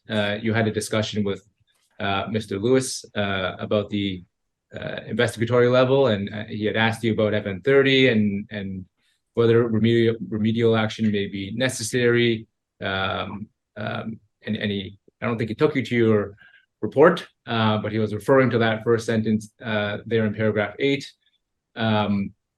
where you say FN30 at 90 kilometers an hour is or greater to be an acceptable friction value, and that generally results below this may merit further investigation. That continues to be your opinion? That's correct. In your statement, you mentioned that he discussed the action limit, or you said something just a minute ago that it warranted action or warranted. May merit further investigations. It's further investigation. It's not required action. It's simply meriting further investigation. Correct. Okay, and so if it's just under 30, we looked at the ARA results, and I think it was 29.6 or maybe even 29.8 0.7. Sorry, I'd like to say something before this question is asked, Commissioner. This is an inquiry, and we're almost at the end of the evidence. I think in civil litigation, this would not be proper reply because it's all part of the report. Mr. Hine gave his initial evidence. I cross-examined on a specific point. There was nothing new. There was nothing that's the proper area of reply. I appreciate there's kind of a different result. Let me hear the question first. Thank you. So just to cut to the chase, I wanted to understand, and seeking some clarity as to whether there's room for discretion or engineering judgment that can be applied when using FN 30 as an investigatory limit. And you want to answer? I'll allow that question. Okay. So in my mind, there definitely is some room that would merit additional investigation, provided other factors were considered. Okay. And at the outset of the examination, Mr. Lewis asked you about your retainer with the city in civil proceedings. Not entirely certain what the objective is there. I'd just like to clarify a couple of points. You understand that you have an obligation to provide objective, nonpartisan evidence in this inquiry? That's correct. And have you been independent and objective in the evidence that you've provided today? And yes, I have. All right. I understand you've worked with John Emery for many years. Correct. Okay, and you indicated before that there aren't many Canadian professionals with expertise in pavement friction, correct? That's correct. It's a small group and you all tend to know each other? I'm sure we do. Okay, in fact, were you aware that John Emery, your former colleague, was initially engaged as an expert by Commission Counsel? I'm sorry. I'm going to object. Yeah, I don't understand where this is going, Mr. Chen. I had understood there to be a question about the independence and objectivity of Dave Hine, and this line of questioning. But I don't see what Mr. Emery's prior involvement has to do with Mr. Hine's independence. I'm happy to move on. Thank you. I think you should move on. Okay. Mr. Hine, Mr. Lewis put to you that if you received the Tradewind report in 2014 and did not have the 2014 MTO results, you would have recommended some sort of investigation or further or friction testing or additional testing using the lock wheel, and I think you agreed to that. Is that right? Correct. Okay, and so just going back to that, first, with respect to the investigation, I believe you previously said that you may have done a site visit to identify any causes of low friction. That's correct. Okay, and so not seeing anything, and I don't think you indicated earlier, but what would you have done? I probably would have waited till another round of testing or another year and had to look to see if there's any differences that occurred. Okay, so that takes us to 2014. And if you did further testing, and we know we have the 2014 results, would you expect to get something similar as what the MTO would have found? Yes, I would. Okay, and just to reiterate, did those results give you any concern? No, they do not. They do not. Okay, thank you. Mr. Commissioner, those are my questions. Okay, thank you.